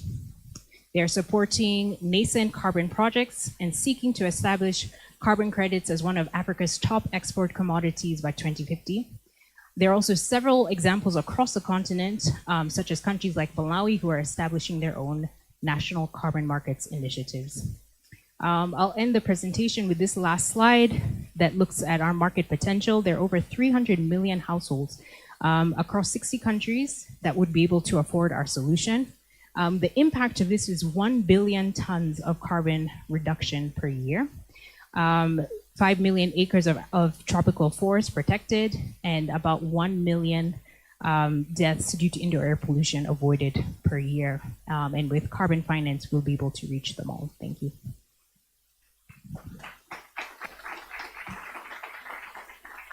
Thank you very much, Mabel. Thank you. I believe we could appreciate how much better. Thank you for that wonderful presentation. I don't know if there are any questions for Mabel and Tony. I know Tony is still hanging in there on the line. I don't know if there are any questions after that presentation. You could just take a live Q&A. And I also saw some of our online viewers were asking some questions. Some of them were missed. I see a question here from Joseph Bonyo, who was sending a question to the previous panel, but we must have been passed by time. But if there are any questions, if there's a question, we can even pass the mic to you. We still have a few minutes. Will be about 5 minutes, so we could take a question. There's none. All right. Looks like we are good. So I'll quickly just run us through a few takeaways from this discussion. There's someone with a question, sorry. Oh, okay. There's a question at the back. I hope.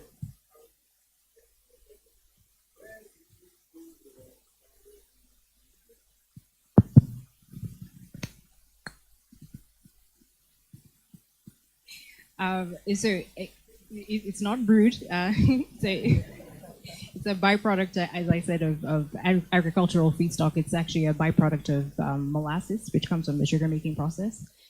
So the majority of the ethanol that we use is produced in Western Kenya, although the demand is quite high, so we end up importing from other countries across East Africa, and if we need to, also externally from the international community. All right, that's an interesting question. There's another question here. We could just take that.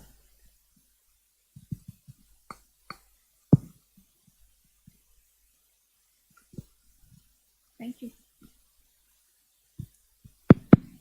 Thank you, Mabel. I have a question about carbon credits. I'd like to understand how does in a nutshell, if it can be explained in 1 minute, how does the purchase and the sales of carbon credits happen? Like, very broadly. I know it must, but just 1 minute, just to understand how does it take place in the... I'll let Sophie, our head of public affairs, take this one. Thank you. Thank you, Mabel. Good morning, everyone.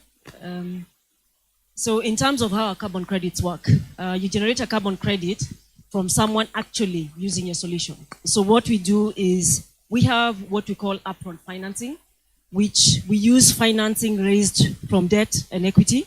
And that is what we then use to discount the hardware and the ethanol.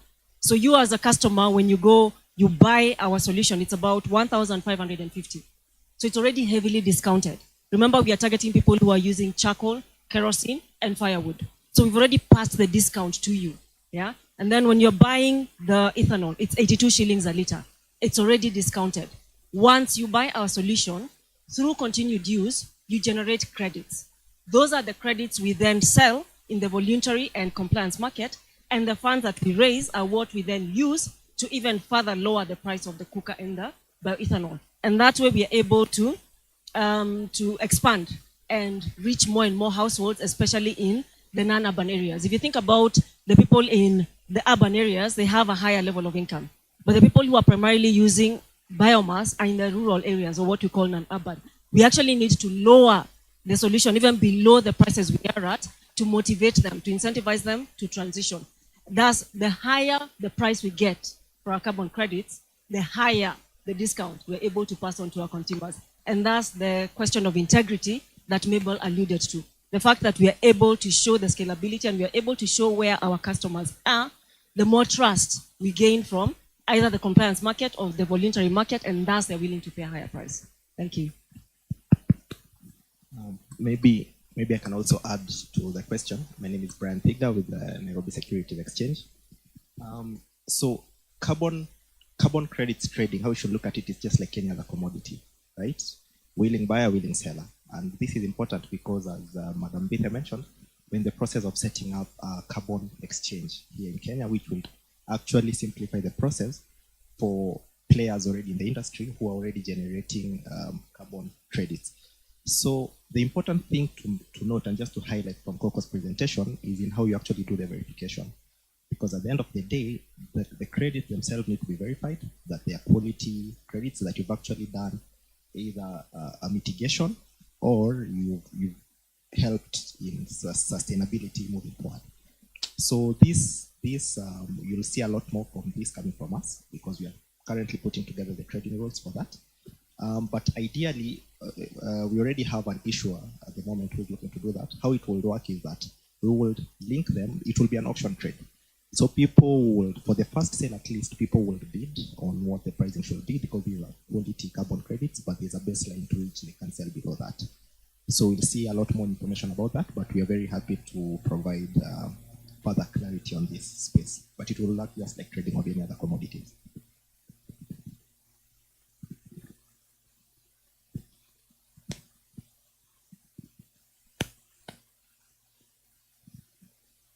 Good morning, everyone. My name is Anne from Total Energies. As a follow-up to that question, for Total, we usually have a Total Eco Challenge program, and in that initiative, we plant trees. Just as a number of people in this meeting, we have the likes of Safaricom, Diageo. They all plant trees, but right now, what we are looking for is carbon credits. How much money are we investing through our CSR projects into tree planting? So the challenge has been, one, for us, we don't own the land, meaning should you go and plant 20,000 trees, you cannot actually claim those carbon credits.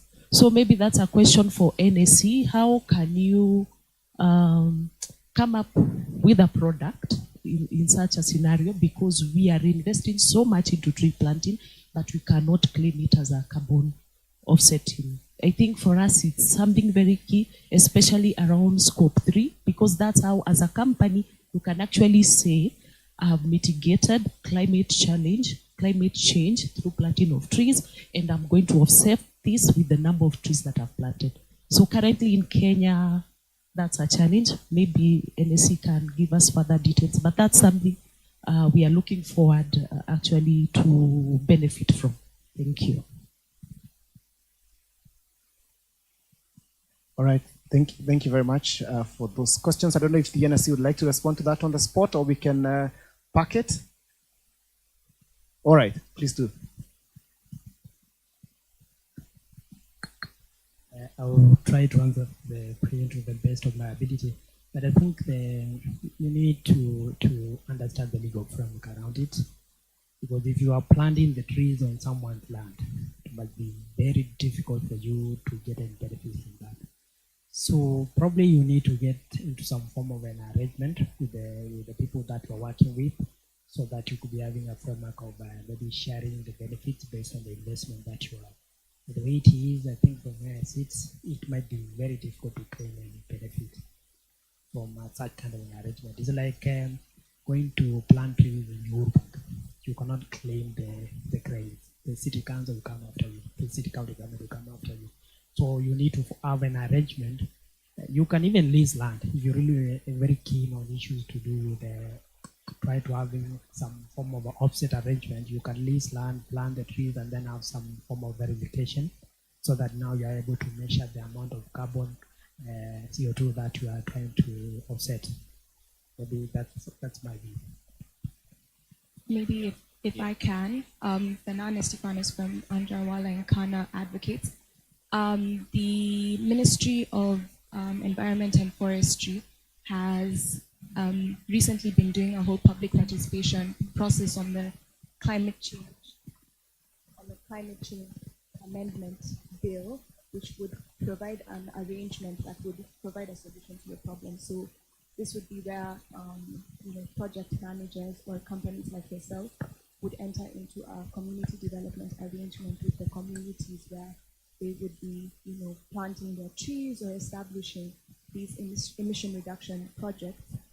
And then from that, you would still be able to claim the carbon credits you gain from that arrangement. Of course, there is a bit of a set-off that you would have to provide to the community where you would be undertaking these arrangements. There's a bit of discussion on what kind of offset that would look like, whether it would be local content in the sense of employment, or the bill currently provides for a certain percentage of the revenues you would get from the carbon credits that you eventually sell, from these projects. But yeah, the government has definitely thought about this and is trying to codify this in law. And we're hopeful that with the outcome of this bill and the potential carbon market regulations, we would be able to have a proper, ecosystem where we can ensure the growth of carbon credits in the market. Thank you. All right, thank you for that response. There's another contribution. Okay, good morning. My name is Nathan. I look at Chinese business, National Bank. My question is to Mabel. Remember, in my small room in China, there was gas. I don't know where they put it. I don't know, but it was there, and they're saying it's natural gas, etc. So my question to you is, what are we doing? First of all, do you have the capacity? Do you have as much ethanol? Say, for example, if Total says, yeah, holding, going back to France, can we sustain the ecosystem? Kenya. I know what we have is around 550,000 homes, etc. But do you have plans to maybe pipe the gas? Because I know everyone here buys gas at some point, funny time, especially when you don't know, at night, someone knocks, there's no gas. So do you have plans to actually pipe this? Thanks.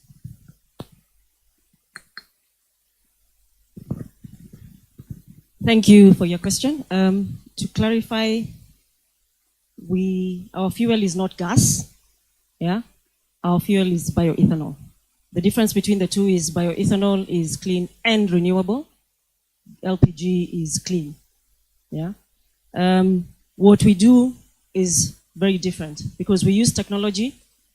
The fuel is bought using a reusable canister, and what we do is we install ATMs close to where people live. So it's very much like the way they go and buy charcoal and the way they buy kerosene. So within walking distance, you're able to buy the fuel.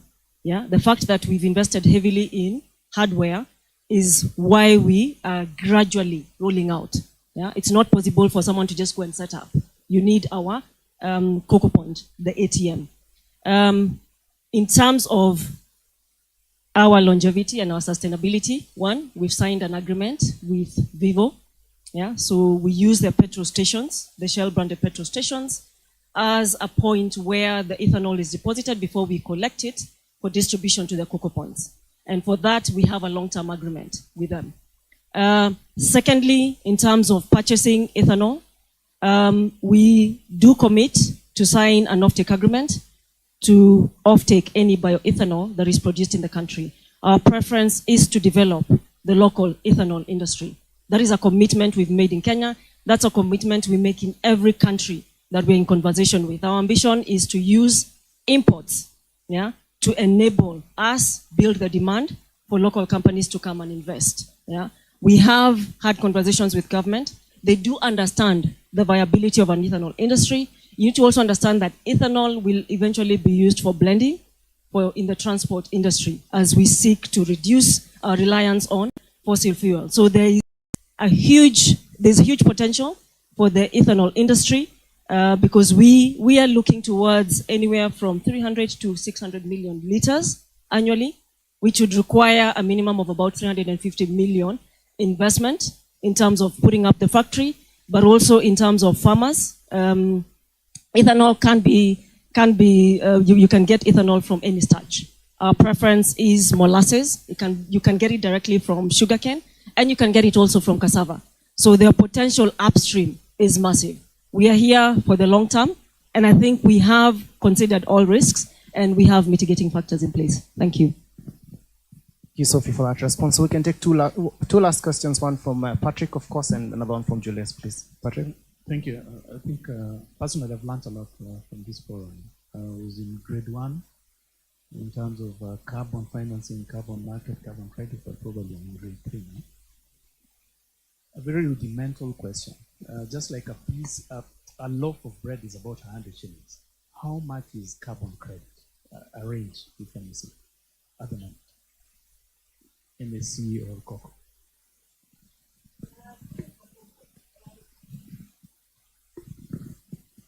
Again, the market is just developing. Yeah, so you tend to get different prices. Yeah, in the compliance markets, which are essentially government to government, you tend to see higher prices because there you have corresponding adjustments. So in countries where they've signed these government to government deals, you have a graduated increase in price over years as they work towards their net zero target, whether it's 2030 or 2050. So there you can see prices such as 20, 50, all the way to $100, $150 gradually. Yeah. In the voluntary market, again, because it's a company reaching out to you and telling you, I want to buy your carbon credits, $8, $10. So they tend to be on the lower side because, again, for them, if they have a net zero target and they have a carbon tax, they have to weigh, do I pay the carbon tax or do I buy your carbon credits to offset?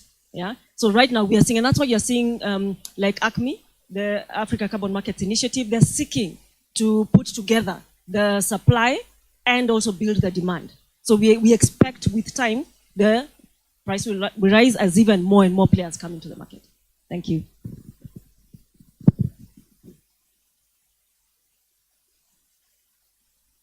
What is Coco doing do you have a program for schools? School programs across the country in Kenya? We would love to say yes, but not yet.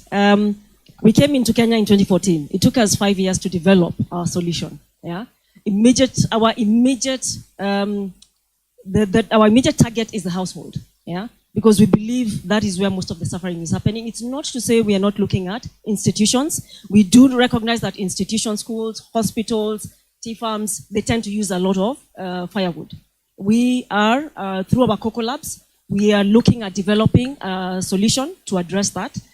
So just be on the lookout. We will be launching a solution soon. Thank you.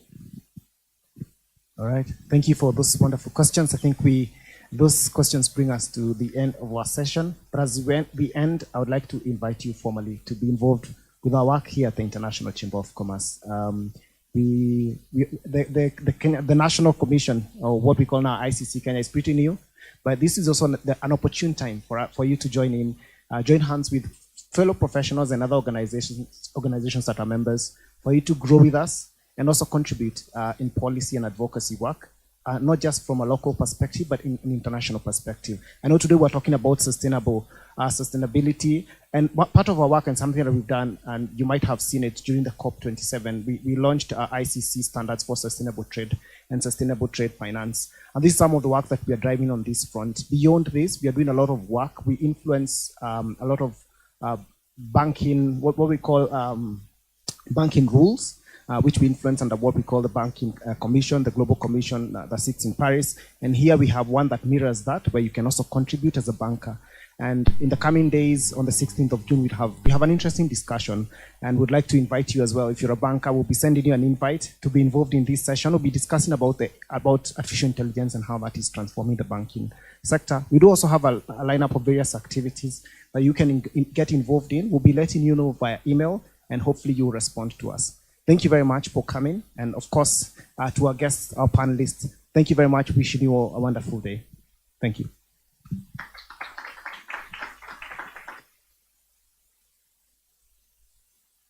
Please, there's still breakfast you can grab and use this time to network. I know we finished quite early. I see we are all seated still. So you're welcome to use this time to enjoy some breakfast, network, and we'll be here, of course, to answer any questions. Thank you very much.